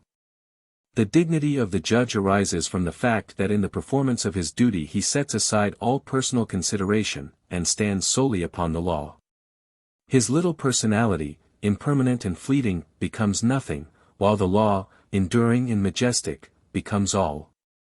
Should a judge, in deciding a case, forget the law, and fall into personal feeling and prejudice, his dignity would be gone. So with the man of stately purity of character, he stands upon the divine law, and not upon personal feeling, for immediately a man gives way to passion he has sacrificed dignity, and takes his place as one of the multitude of the unwise and uncontrolled. Every man will have composure and dignity in the measure that he acts from a fixed principle. It only needs that the principle be right, and therefore unassailable. So long as man abides by such a principle, and does not waver or descend into the personal element, attacking passions, prejudices and interests, however powerful, will be weak and ineffectual before the unconquerable strength of an incorruptible principle, and will at last yield their combined and unseemly confusion to his single and majestic right. Independence is the birthright of the strong and well-controlled man. All men love and strive for liberty. All men aspire to some sort of freedom. A man should labor for himself or for the community. Unless he is a cripple, a chronic invalid, or is mentally irresponsible, he should be ashamed to depend upon others for all he has, giving nothing in return. If one imagines that such a condition is freedom, let him know that it is one of the lowest forms of slavery. The time will come when, to be a drone in the human hive, even, as matters are now, a respectable drone and not a poor tramp, will be a public disgrace, and will be no longer respectable. Independence, freedom, glorious liberty, come through labor and not from idleness, and the self-reliant man is too strong, too honorable, too upright to depend upon others, like a sucking babe, for his support. He earns, with hand or brain, the right to live as becomes a man and a citizen, and this he does whether born rich or poor, for riches are no excuse for idleness. Rather are they an opportunity to labor, with the rare facilities which they afford, for the good of the community. Only he who is self-supporting is free, self-reliant, independent. Thus is the nature of the 8 pillars explained. On what foundation they rest, the manner of their building, their ingredients, the fourfold nature of the material of which each is composed, what positions they occupy, and how they support the temple, all may now build. And he who knew but imperfectly may know more perfectly, and he who knew perfectly may rejoice in this systematization and simplification of the moral order in prosperity. Let us now consider the temple itself, that we may know the might of its pillars, the strength of its walls, the endurance of its roof, and the architectural beauty and perfection of the whole. 10. The Temple of Prosperity. The reader who has followed the course of this book with a view to obtaining information on the details of money-making, business transactions, profit and loss in various undertakings, prices, markets, agreements, contracts, and other matters connected with the achievement of prosperity, will have noted an entire absence of any instruction on these matters of detail. The reason for this is fourfold, namely: first, details cannot stand alone, but are powerless to build up anything unless intelligently related to principles. Second, Details are infinite, and are ceaselessly changing, while principles are few, and are eternal and unchangeable. Third, principles are the coherent factors in all details, regulating and harmonizing them, so that to have right principles is to be right in all the subsidiary details. Fourth, a teacher of truth in any direction must adhere rigidly to principles, and must not allow himself to be drawn away from them into the ever-changing maze of private particulars and personal details. Because such particulars and details have only a local right, and are only necessary for certain individuals, while principles are universally right and are necessary for all men. He who grasps the principles of this book so as to be able to intelligently practice them, will be able to reach the heart of this fourfold reason. The details of a man's affairs are important, but they are his details or the details of his particular branch of industry, and all outside that branch are not concerned with them, but moral principles are the same for all men. They are applicable to all conditions, and govern all particulars. The man who works from fixed principles does not need to harass himself over the complications of numerous details. He will grasp, as it were, the entire details in one single thought, and will see them through and through, illumined by the light of the principle to which they stand related, and this without friction, and with freedom from anxiety and strain. Until principles are grasped, details are regarded, and dealt with, as primary matters, and so viewed they lead to innumerable complications and confused issues. In the light of principles, they are seen to be secondary facts, and so seen, all difficulties connected with them are at once overcome and annulled by a reference to principles. He who is involved in numerous details without the regulating and synthesizing element of principles is like one lost in a forest, with no direct path along which to walk amid the mass of objects. He is swelled up by the details, while the man of principles contains all details within himself. He stands outside them, as it were, and grasps them in their entirety, while the other man can only see the few that are nearest to him at the time. All things are contained in principles. They are the laws of things, and all things observe their own law. It is an error to view things apart from their nature. Details are the letter of which principles are the spirit. It is as true in art, science, literature, commerce, as in religion, that the letter killeth, the spirit of giveth life.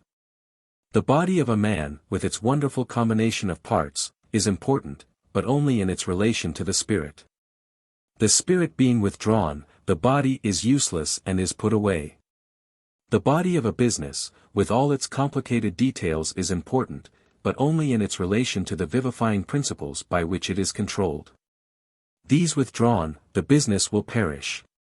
To have the body of prosperity, its material presentation, we must first have the spirit of prosperity, and the spirit of prosperity is the quick spirit of moral virtue.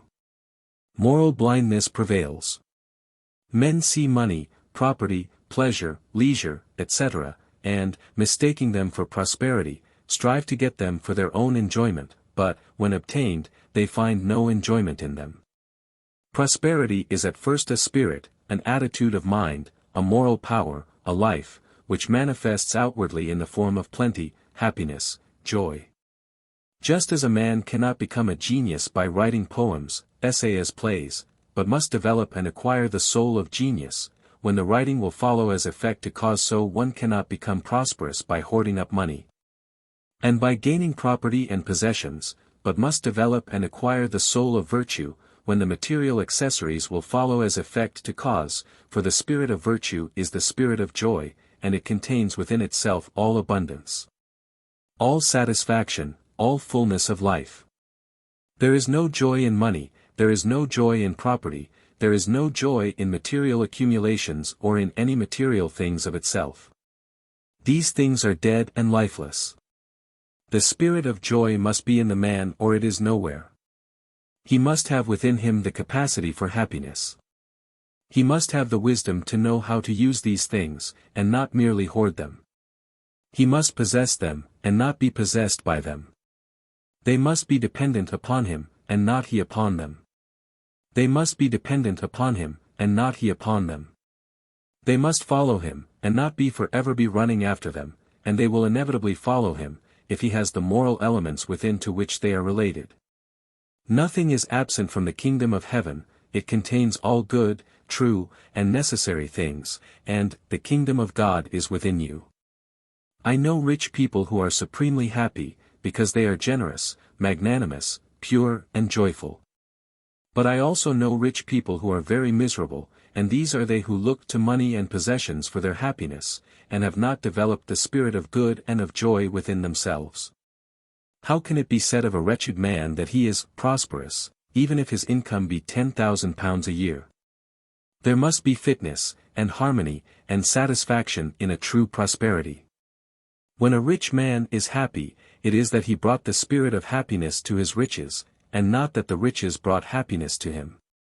He is a full man with full material advantages and responsibilities, while the miserable rich man is an empty man looking to riches for that fullness of life which can only be evolved from within.